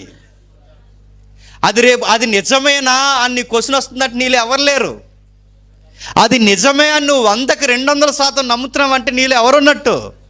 నిన్నెవరు స్థిరపరుస్తున్నట్టు, నీకెవరు ముద్ర వేస్తున్నట్టు, నిన్నెవరు బంధించి ఇదిగో ఇది నిజమే అని నువ్వు కరాఖండిగా ఎంత ఖచ్చితంగా నువ్వు నమ్మగలుగుతున్నావంటే, ఎవరికి లేనింత నమ్మకం దేవుడి మీద నీకు వస్తుందంటే ఆ నమ్మకాన్ని కలగజేస్తున్నది ఎవరు? పరిశుద్ధాత్ముడు. ఎంత బలంగా దేవుడిని ఎలా నమ్మగలుగుతున్నావు అంటే, నేను దేవుణ్ణి బలంగా నమ్మాలన్నా నమ్మకం నాకు ఎవరి వాళ్ళ లోపల ఉంది. అది అంటే నేను ఎలా భక్తిగా ఉండాలో, ఎలా మాట్లాడాలో, నేను ఎలా నమ్మాలో, ఏది విశ్వసించాలో, దేని కొరకు ఎదురు చూడాలో, ఈ సమస్త కార్యాలు నూతన సృష్టి కార్యం జరిగించేది ఎవరు చెప్పండి? పరిశుద్ధాత్ముడే.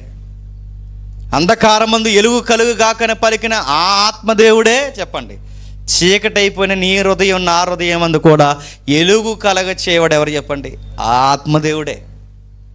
సృష్టిలో ఎంత అందాన్ని తీసుకొచ్చిన ఆ పరిశుద్ధాత్మ దేవుడే ఈ పాత సృష్టి ఏదైతే ఉందో మన శరీరం నశించిపోయిన ఈ శరీరము నూతన సృష్టిగా కూడా మార్చేది చెప్పండి ఆ పరిశుద్ధాత్మ దేవుడే. ఆయన లేనంత కాలం మనకేమనిపిస్తుంది అంటే సామెతల్లో ఉంది, ఏమనిపిస్తుంది చూడండి ఒకసారి. 14వ అధ్యాయం 12వ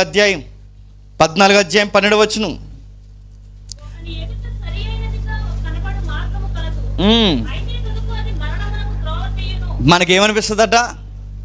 నేను చేసేదంతా రైటు, నేను చెప్పేదంతా రైటు, పర్లేదులే, నా దృష్టికి బాగానే ఉందని మనం అనుకుంటాంగా, మనం ఏర్పరచుకుంటాం. మన ఫిలాసఫీ మనకి ఏడుస్తుంది కదా, ప్రతి ఒక్కరు ఫిలాసఫీ ఏడుస్తుంది.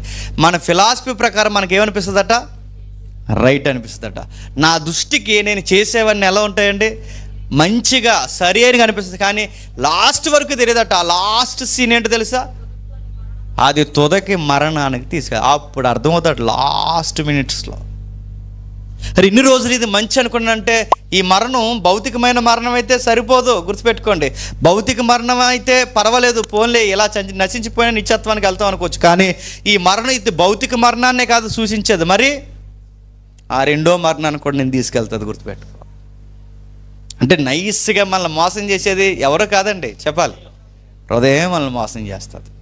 అది అంటదట, నా దృష్టికి అది ఎలా కనబడుతుంది అంటే నేను చేసేదంతా యథార్థంగా కనిపిస్తుంది, సరైనదిగా, అది అంతా మంచిగా చేస్తున్నాను, నాకేం కాదు, చర్చికి వచ్చాను ఎందుకన్నా ఏంటి ఇంకేం కావాలి దేవుడికి అనిపిస్తుంది అనమాట. చర్చికి వచ్చాను, చర్చికి వస్తే ఇప్పుడు పరలోకంలో దేవుడికి లచ్చేస్తారు నువ్వు వచ్చేవాడిని.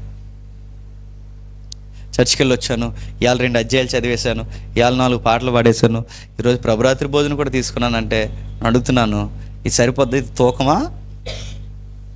ఇలా అనిపిస్తుంది మనకు, అది రైట్ అనిపిస్తుంది. ఈరోజు నేను చర్చికి వెళ్ళాను, ఈరోజు నేను ఇలా ఉన్నాను, ఈరోజు ఇలా మానాను, ఈ వారం అంతా కదా తప్పు చేయలేదు, ఈ సండే ఈవినింగ్ ఒక్క తప్పు చేస్తే ఏముంది అని చెబుతుంటుంది, లోపల ఉండదు. పర్లేదు, దేవుడు మరీ అంత ఆయన అంత కోపిస్ట్ ఏం కాదు. ఆయనకు మరో పేరుంది, ఏంటి?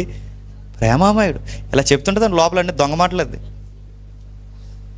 పర్లేదు, పాటే కదా, జస్ట్ ఇందాక తమ్ముడు చెప్తున్నాడు కదా, ఆ పేర్లు ఏంటో అనుకున్నాను ముందు, తర్వాత అర్థమైంది నాకు సీరియల్ అని చెప్తున్నారు కదా. పర్లేదు, ఒక సీరియల్గా అంటుంది, అది తప్పేముంది ఆ సీరియల్లో? తప్పేముండదు, చూడాలనిపిస్తుంది, గుర్తుపెట్టుకోండి.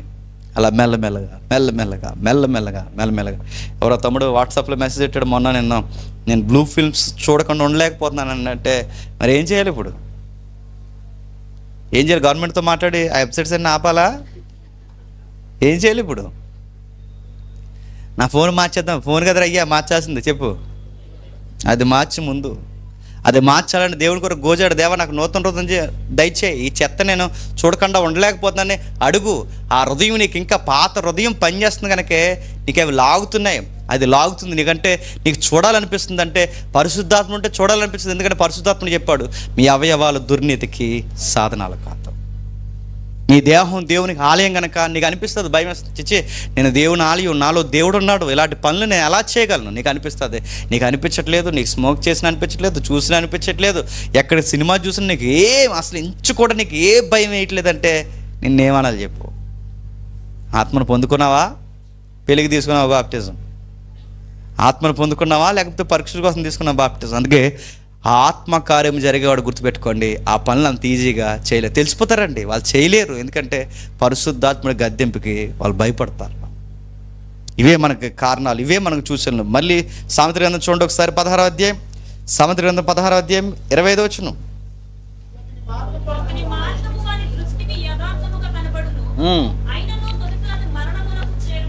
చూసారా, పదే ఎందుకు ఈ మాటలు రాస్తున్నాడు సొలొమోను గారు? ఒకని మార్గం ఎలా కనపడుతుందట? వాని దృష్టికి యథార్థంగానే కనిపిస్తుంది. అంటే మన దృష్టికి ఎప్పుడు మనం రైట్ అనిపిస్తుంది. మీకు చాలాసార్లు చెప్పాను, ఏదైనా గొడవ జరిగిందనుకోండి, గొడవలో ఎప్పుడు ఎదుటోళ్ళదే తప్పు.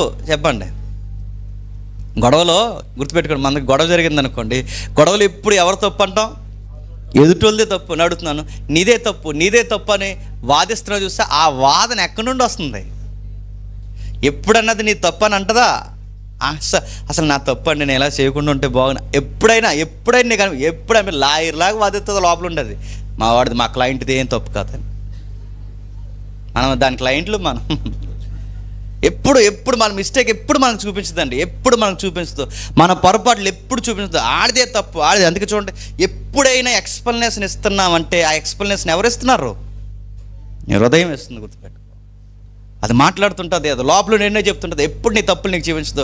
చివరికి అది నిన్ను మైమర్పించి జోకొట్టి చివరికి నిన్ను ఎక్కడికి నడిపిస్తుంది అంటే మరణానికి నడిపిస్తుంది, చంపేస్తుంది నిన్ను. ఏదో అనుకుంటున్నావు, నువ్వు చచ్చిపోతావు. మీరు ఎప్పుడైనా మీకు అనిపించిందో లేదో? రాత్రి నాకు అనిపించింది, రాత్రి అయిపోయింది, టైం అయిపోతుంది, 12:30 అయిపోతుంది, 1 గంట అయిపోతుంది, 3 అయిపోతుంది, ప్రిపేర్ అవుతున్నాగా అయిపోతుంది. నాకు అనిపించింది, మీకు అనిపించాలి, ఈసారి ఈ క్వశ్చన్ రేజ్ చేసుకోండి, అసలు టైం అయిపోవడం ఏంటి అని మీకు ఎప్పుడైనా అనిపించిందా? తెల్లారిపోవడం ఏంటి, టైం అయిపోవడం ఏంటి, రోజు అయిపోవడం ఏంటి, మళ్ళీ ఆదివారం వచ్చేయడం ఏంటి, ఇదంతా చూస్తుంటే మనం ఎక్కడికో ప్రయాణం చేస్తున్నట్టు లేదండి? మీకు అనిపిస్తుందా లేదా? ఎక్కడికంటే ఏంటిది సెంటర్ ఏంటిది? మీరు నాకన్నా దరిద్రం మీరు. ఎస్, నాగమల్లితోట జంక్షన్ కనుక్కోకండి. నేను అడుగుతున్నాను, ఎక్కడికో వెళ్తున్నట్టు మీకు అనిపించట్లేదు? ఈ 2 అయిపోవడం, 3 అయిపోవడం, రాత్రి అయిపోవడం, ఎక్కడికండి ఈ జర్నీ అడుగుతున్నాను? గోతుకి. గుర్తుపెట్టుకోండి, ఎక్కడ పోతాం? గోతుకి. ఎక్కడికి? ఒకరోజు ఎక్కడ ఈ జర్నీలన్నీ ఎక్కడికి మీకు అనిపించట్లేదండి? ఈ పరుగులు, ఊరుకులు, ఈ తిండాలు, ఈ ప్రయాణాలు 2 అయిపోయింది, ఎక్కడికి వెళ్ళిపోతుందని చెప్పండి. మనం అందరం త్వరలో చచ్చిపోతాం, అందరం గుర్తుపెట్టుకోవాలి. గోతుకి వెళ్ళిపోతుంది. నాకు అదే అనిపించిందండి, ఈ బిల్డింగ్లు, ఈ ఏసీలు, ఈ కార్లు, ఈ ప్రిపరేషన్లు, ఇవన్నీ ఎప్పుడు ఆగిపోతాయి? ఎక్కడికి ఈ జర్నీ? ఒకరోజు అక్కడ ఆగిపోతాం, అక్కడికి వెళ్ళిపోతాం, చచ్చిపోతాం ఖచ్చితంగా. మీరు ఓపెన్ సీక్రెట్ గుర్తుపెట్టుకోండి, ఖచ్చితంగా చచ్చిపోతాం. ఒకరోజు అయిపోతుంటే ఈ ఉరుకులు పరుగులు జర్నీ అంతా అక్కడికంటే అక్కడికే. ఎంత ఉన్నా ఏమి లేకపోయినా చచ్చిపోతాం. ఇది ఓపెన్ సీక్రెట్, చనిపోతాం ఖచ్చితంగా.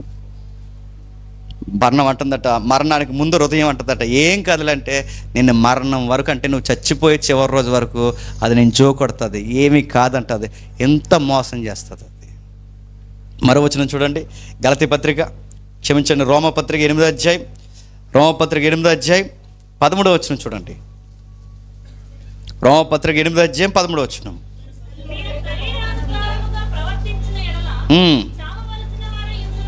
సావలసిన వారు ఇందురు కానీ ఆత్మచేత శరీర క్రియలను చంపిన ఎడల. ఎంత మంచి వాగ్దానం చూడండి. మళ్ళీ చదువుదాం ఒకసారి. మీరు శరీరానుసారంగా ప్రవర్తించిన ఎడల చావవలసిన వారు ఇందురు కానీ ఆత్మచేత శరీర క్రియలను చంపిన ఎడల జీవించదరంటే ఇంకెప్పటికీ నశించిపోం. ఇప్పటి వరకు ఆత్మదేవుడు అర్థం కాకపోతే 2 అవుతుంది, 3 అవుతుంది, రోజు అవుతుంది, తెల్లారిపోతుంది, రోజులు గడిచిపోతున్నాయి. ఎక్కడికి పోతున్నామంటే ఈ లోకానికి ఉన్న ఆన్సర్ ఏంటి తెలిసిన, చచ్చిపోతాం, ఒకరోజు గోతి దగ్గర ఆగిపోతాం. కానీ ఈ రిఫరెన్స్ మనకు చెప్తుంది, నువ్వు ఎక్కడికి ప్రయాణం చేస్తున్నావంటే సాక్షాత్తు దేవుడు ఉండే లోకానికే నీ జర్నీ కంటిన్యూ అవుతుంది. 2 అవుతుంది, 3 అవుతుంది, 4 అవుతుంది, లేదా తెల్లారుతుంది, ఈ రోజులు గడుస్తుందంటే ఎక్కడికి నేను జర్నీ చేస్తున్నాను? ఒకరోజు చావు లేని జీవితానికి నేను జర్నీ చేస్తున్నాను. ఇది ఎవరు తెలియజేస్తారు? ఈ స్పృహ నీకు నాకు ఎవరిస్తారంటే ఆత్మచేత ఎందరు నడిపింపబడతారో వారందరూ దేవుని కుమారులు. ఆ ఆత్మచేత నడిపింపబడిన వారందరికీ ఒక విషయం తెలుస్తుందట, ఇకపై మనం ఎప్పటికీ నశించము, జీవిస్తాం. ఎలా జీవిస్తామంటే దేవుని కుమారులు జీవిస్తారు. ఎందుకంటే దేవుని కుమారుడు సజీవంగా ఉన్నాడు కనుక ఆ కుమారుని యొక్క జ్యేష్ఠత్వాన్ని పొందుకున్న మనం కూడా ఎప్పటికీ సజీవంగా ఉంటాం. మిమ్మల్ని అడుగుతున్నా, నాకు మాట చెప్పండి, ప్రభువైన యేసుక్రీస్తు వారు జీవించి ఉన్నాడా, చనిపోయి ఉన్నాడా? మన దేవుడు సజీవుడా, మృతుడా? ఈ వాగ్దానం మీరు నమ్మితే మనము కూడా ఆయన్ని ఎడల విశ్వాసం ఉంచిన ఎడల మనము కూడా నశించము. చెప్పండి, ఎప్పటికీ జీవిస్తాం. అందరికీ అర్థం ఉండదు, ఎక్కడికి వెళ్తున్నారు అన్నది వాళ్ళకి ఆన్సర్ లేదు. వాళ్ళు ఎక్కడికి వెళ్తున్నారో, ఎందుకు బతుకుతున్నారో ఏం అర్థం ఉండదు. కానీ ఆత్మదేవుడిని కలిగిన మనకు తెలుసు, మనం ఎక్కడికి వెళ్తున్నామో తెలుసా? కుమారుడైన దేవుడు ఎక్కడున్నాడో చెప్పండి, ఈ కుమారులు కూడా అక్కడికే బయలుదేరుతున్నారు. ఒకరోజు వెళతాం, భక్తుల రొమ్మును ఆనుకుంటాం, వాళ్ళతో పాటు కలిసి జీవిస్తాం. 15 వచనం, అనగా మనం భయపడటకు మీరు దాస్యపు ఆత్మను పొందలేదు కానీ దత్తపుత్రాత్మను పొందితిరి. ఆ ఆత్మ కలిగిన వారై మనము మన దేవుని పిల్లలమని ఆత్మ తానే మన ఆత్మతో కూడా సాక్ష్యం ఇచ్చుచున్నాడు. మన పిల్లలమైతే వారసులము, అనగా దేవుని వారసులము, క్రీస్తుతో కూడా మహిమ పొందుటకు ఆయనతో శ్రమపడిన ఎడల క్రీస్తు తోటి వారసులం. ఎంత గొప్ప వాగ్దానాలు చూడండి. క్రీస్తులాగే శ్రమపడి, క్రీస్తులాగే ఏమున్నా ఏమి లేకపోయినా తండ్రి చిత్తం కొరకు అసువులు బాస్తే క్రీస్తు ఎలా అయితే మహిమ పొందాడో చెప్పండి, మనం అలాగే మహిమ పొందబోతున్నాం. ఒకరోజు క్రీస్తు మహిమలో ఆయనతో పాటు మనము కూడా ఉండబోతున్నాం. ఒకరోజు ఆయన పూర్తిగా ఘనమైన కార్యాలు మనం చూడబోతున్నాం. గొర్రెపిల్ల వివాహ మహోత్సవాన్ని చూడబోతున్నాం. ఆ వివాహంలో ఉండేది ఎవరెవరో కాదు, ఆ వివాహంలో ఉండే పెళ్ళికూతురు ఎవరంటే నువ్వే. నీ వరుడు ఎవరంటే ప్రభు అయిన యేసుక్రీస్తే. మనందరికీ, పెండ్లి కుమారుడికి పెండ్లి కూతురికి తండ్రి ఎవరంటే చెప్పండి, యెహోవా దేవుడే. గుర్తుపెట్టు. ఇంత గొప్ప వాగ్దానం, ఇంత గొప్ప దర్శనం, ఇంత గొప్ప నిరీక్షణ ఎవరిని బట్టి ఇవన్నీ మనం నమ్మగలుగుతాం? ఆత్మదేవుని బట్టే. ఇవన్నీ చెప్తుంటే చాలామంది బుర్రకి ఎక్కదండి, చాలామంది బుర్రలకి ఎక్కదు. కానీ కొంతమంది చూడండి, అలా కరెంట్ షాక్ తగిలినట్టుంటే, అరే ఇంత గొప్ప వాగ్దానం ఉందంటే నీళ్ళు ఎవరు పని చేస్తున్నారు? నీకేం అనిపించట్లేదంటే నీకు ఎవరు లేరు చెప్పాలి. ఎప్పుడు వదిలేస్తాడు అనిపిస్తుందంటే నీకేమనిపిస్తుంది చెప్పు. ఆత్మదేవుడు పని చేయట్లేదు. అది ఇంత అమూల్యమైన సంగతులు ఉన్నాయని నీ కళ్ళకి కొన్నిసార్లు సూపర్ బుక్ వీడియోలు చూస్తున్నారు లేదా నాకు తెలియదు, కానీ కొన్ని అక్షరాలు అలా గోల్డ్ లెటర్స్లో లెగిసి అలా కనబడతాయి కంటికి. నీకు ఇలాంటి వచనాలు చదువుతున్నప్పుడు నీకు అలా కనబడుతున్నట్టు నీకు అనిపిస్తున్నాయి అంటే ఎగ్జాక్ట్ అలా అనిపిస్తాయని కాదు, నీకు ఆ ఫీల్ నీకు అనిపిస్తుందంటే వచనాలు చూసినప్పుడు నీళ్ళు ఎవరు పని చేస్తున్నారు చెప్పు. అది పరిశుద్ధాత్ముడి కార్యాలు మనకు చెబుతున్నాడు, పరిశుద్ధాత్ముడి యొక్క వాగ్దానం మనకు చెబుతున్నాడు. నేను ముగిస్తున్నాను. క్రొత్త నిబంధన వాగ్దానం ఏంటో తెలుసా? పరిశుద్ధాత్మను పొందుకోవడమే వాగ్దానం. పాత నిబంధన వాగ్దానాలు ఏంటో తెలుసా? పొలాలు, ఇల్లు, వాకిల, పిల్లలు, ఇంకా ఏవైతే ఉన్నాయో ఆరోగ్య పరిస్థితులు, అవి వాగ్దానాలు. కానీ క్రొత్త నిబంధన వాగ్దానం ఏంటి చెప్పండి? పరిశుద్ధాత్ముడు అంటే ఇక పాత నిబంధనలో బాగా వినాలి. పాత నిబంధనలో ఉన్న వాగ్దానాలు క్రొత్త నిబంధన కాదు. ఇప్పుడు క్రొత్త నిబంధనలో ఉన్న వాగ్దానం ఒకటే, మీరు ఆత్మదేవుని పొందుకోవడమే క్రొత్త నిబంధన వాగ్దానం.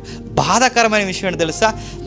మనం క్రొత్త నిబంధన పట్టుకుని క్రొత్త నిబంధనలో జీవిస్తున్నామని చెబుతున్నాం, కానీ అన్నీ ఏ వాగ్దానాల కొరకు కనిపెడతాం చెప్పండి? ఇప్పుడు ప్రసంగాలన్నీ దేని మీద ఆధారపడి ఉన్నాయి చెప్పండి?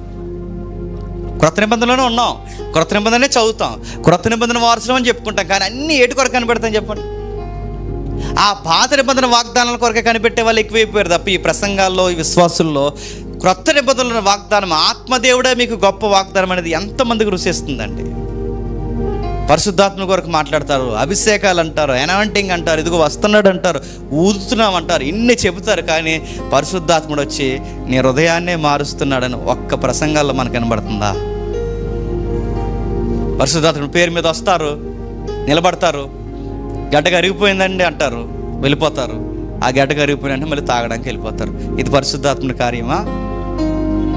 పరిశుద్ధాత్ముడు వచ్చాడు అంటారు, కిడ్నీలో రాళ్ళు పడిపోయి అంటారు, మళ్ళీ బయటకు పోయి తాగడం స్టార్ట్ చేస్తారు. ఇది పరిశుద్ధాత్ముడి కార్యమా? పరిశుద్ధాత్ముడి కార్యం అంటే కిడ్నీ మారుతుందో లేదో నాకు తెలియదు, కానీ గడ్డ కరుగుతుందో లేదో నాకు తెలియదు, కానీ నాకు అర్థమైన బైబిల్ సెన్స్లో నేను చెప్తున్నాను, పరిశుద్ధాత్ముడి కార్యం అంటే నీ హృదయం మారుతుంది. ఖచ్చితంగా నీ హృదయాన్ని మారుస్తాడు ఆయన. ఒకప్పుడులా లేదురా ఏమే, ఎంత చక్కగా ఎలా అయిపోయిందిరా ఏమంటే ఆ చెల్లి ఆత్మదేవునితో నడుస్తుంది. తమ్ముడు ఒకప్పుడు చాలా ఘోరంగా ఉండేవాడు, ఇంత బాగా ఈడు ఎలా మారిపోయాడు, ఈడు ఎంత ఖచ్చితంగా మాట అంటే మాటే, అవునంటే అవును, కాదన్నంటే కాదన్నట్టు ఎంత ఖచ్చితంగా ఈడు ఎలా నిలబడగలుగుతున్నాడు అంటే వాళ్ళు ఎవరు పని చేస్తున్నారు చెప్పండి? పరిశుద్ధ. నేను ఈరోజు ముగిస్తూ ఒక మాట అడుగుతున్నాను, ఎవరైనా ఇంకా పాత రోత జీవితం నడిస్తే ఈ ప్రశ్న మీ ముందు పెట్టుకోండి, మీరు పరిశుద్ధాత్మను పొందుకున్నారా? నీకు ఇంకా సినిమాలు చూడాలనిపిస్తుంది, నీకు ఇంకా చెత్త వినాలనిపిస్తుంది, నీకు ఇంకా లవ్లు చేయాలనిపిస్తుంది, నీకు ఇంకా చెత్త పనులు చేయాలనిపిస్తుంది, నీకు ఇంకా అబద్ధాలు ఆడాలనిపిస్తుంది, నీకు ఇంకా రకరకాల ఒక్కటి కాదు ఈ దరిద్రం అంతా నీకు అనిపిస్తుంది అంటే నేను తిరగేసి ప్రశ్న అడుగుతున్నాను, అసలు మీరు ఆత్మను పొందుకున్నారా? ఆత్మను పొందుకుంటే హృదయం నెరవేర్చే కార్యాలకి మనం ఇష్టపడం.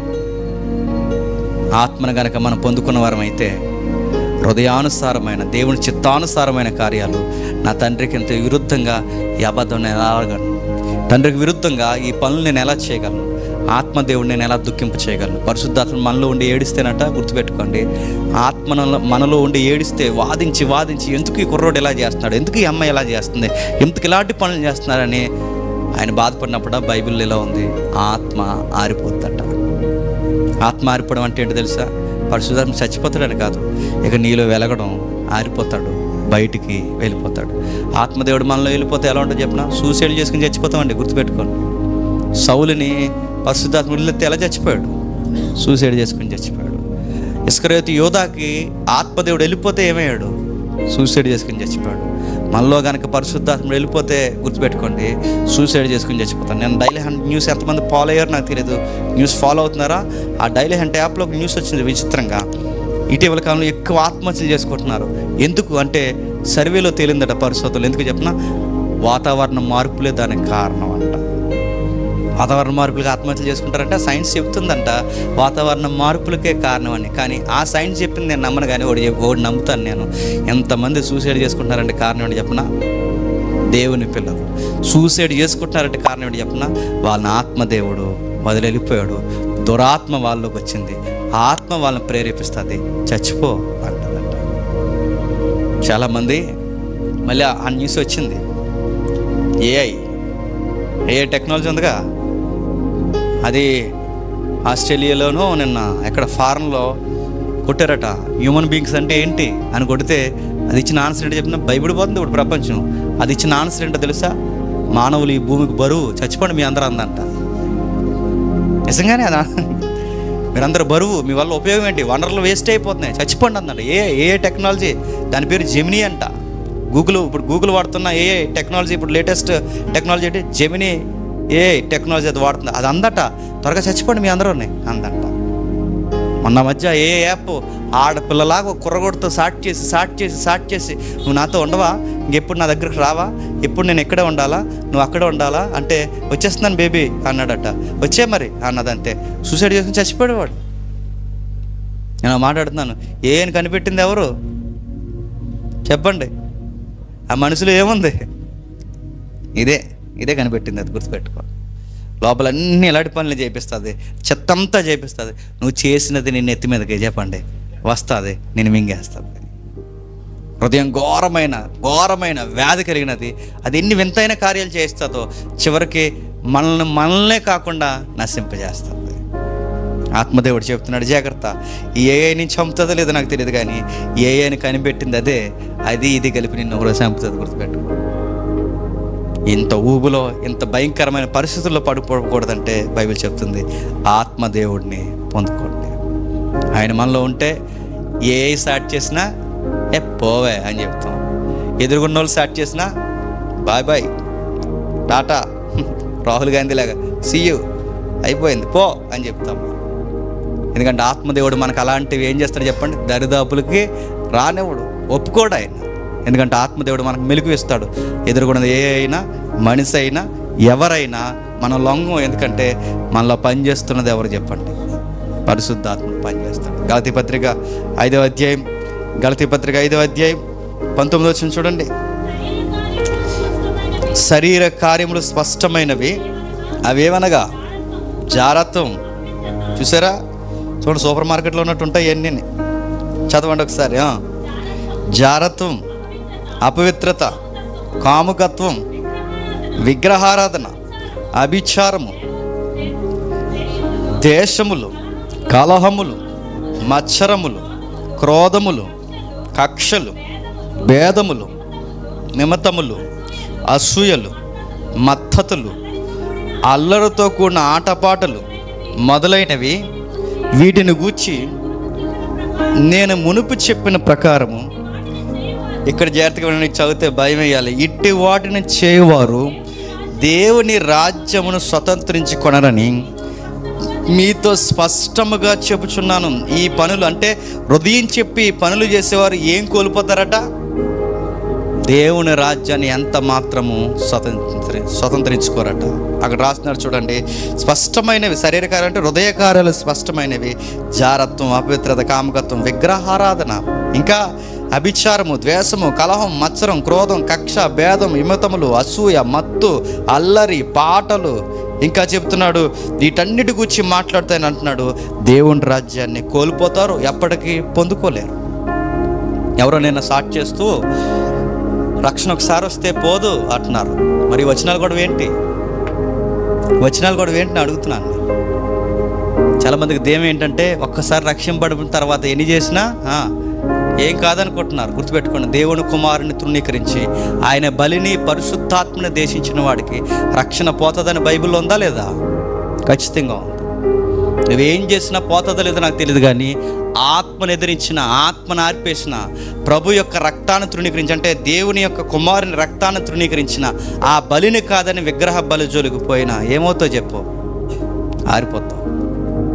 దేవుని రాజ్యాన్ని ఎప్పటికీ స్వతంత్రించుకోలేవు. దేవుడు చెప్తున్నాడు స్పష్టంగా, ఆత్మను ఎదిరించినా కుమారుని ఎదిరించినా ఖచ్చితంగా నశించిపోతారు. 16వ వచనం చూడండి. 16వ వచనం, నేను చెప్పినదేమనగా ఆత్మానుసారంగా నడుచుకునుడి, అప్పుడు మీ శరీరేచ్ఛలు నెరవేర్చరు. శరీరము ఆత్మకును, ఆత్మ శరీరానికి విరోధముగా అపేక్షించును. ఇవి ఒకదానికి ఒకటి వ్యతిరేకముగా ఉన్నవి కనుక మీరు ఏమి చేయ నిశ్చయింతురో వాటిని చేయకుందరు. మీరు ఆత్మచేత నడిపింపబడిన ఎడల ధర్మశాస్త్రానికి లోనైన వారు కారు. ఎంత స్పష్టంగా చెప్తున్నాడండి. ఒకదానికొకటి విరుద్ధంగా ఉందంట. ఒకదానికొకటి అంటే శరీరానికి ఆత్మకి ఒకదానికొకటి పడదు. ఇక్కడ శరీరం అనగానే హృదయమే.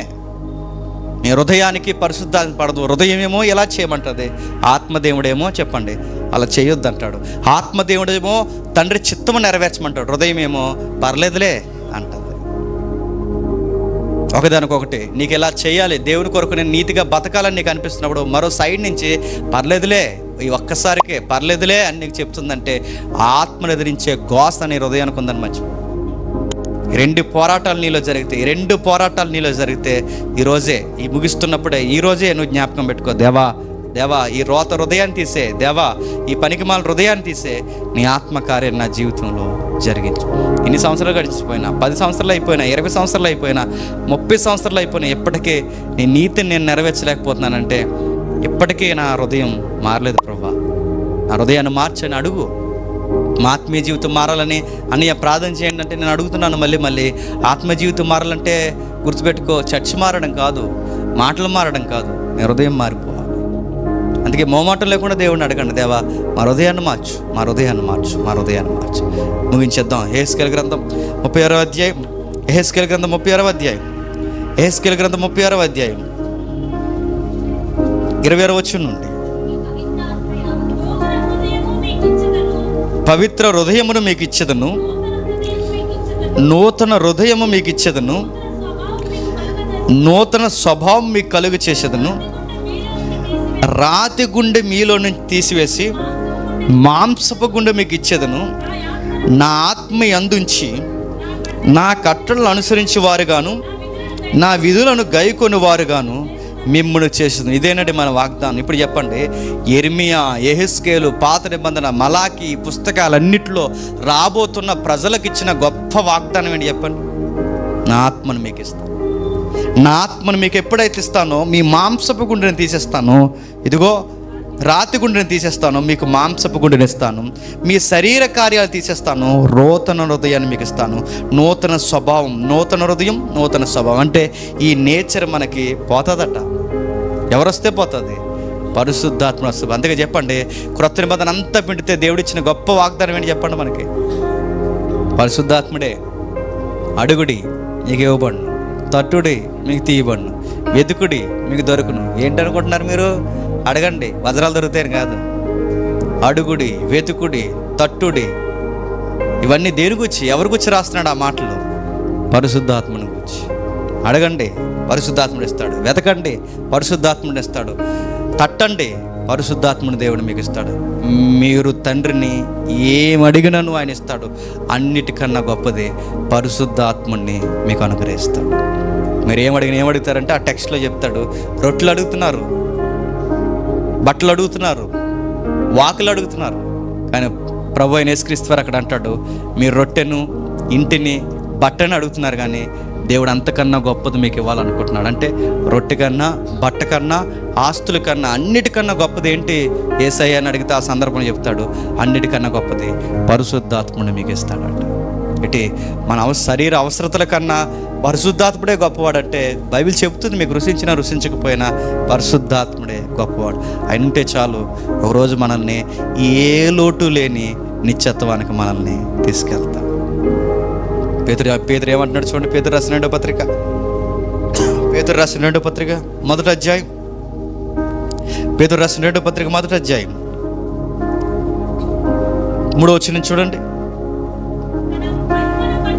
తన మహిమను బట్టి, ఉన్నతిశయమును బట్టి, మనం పిలిచిన వాని గూర్చిన అనుభవ జ్ఞానం మూలముగా ఆయన దైవశక్తి జీవమునకును భక్తినికి కావలసిన వాటన్నిటినీ మనకు దయచేయుచున్నందున దేవుని గూర్చినట్టు మన ప్రభు అయిన యేసుక్రీస్తు వారు గూర్చినట్టునైనా అనుభవ జ్ఞానం వలన మీకు కృపయు సమాధానం విస్తరించునుగాక.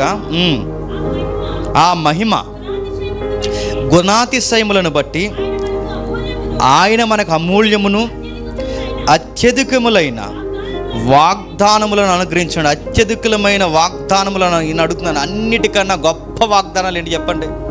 ఇక్కడ చెప్తున్నాడు చూడండి. అన్నిటికన్నా గొప్ప వాగ్దానాలు ఏంటి? దైవశక్తి జీవమును గూర్చిన జ్ఞానము, ఆయన తండ్రి అయిన దేవుని గూర్చిన జ్ఞానము, ప్రభు అయిన యేసుక్రీస్తు వారు గూర్చిన జ్ఞానము, అన్నిటికన్నా ముఖ్యంగా నిత్యత్వాన్ని గూర్చిన నిరీక్షణ, అన్నిటికన్నా గొప్పది పరిశుద్ధాత్ముడు అనే వాగ్దానం.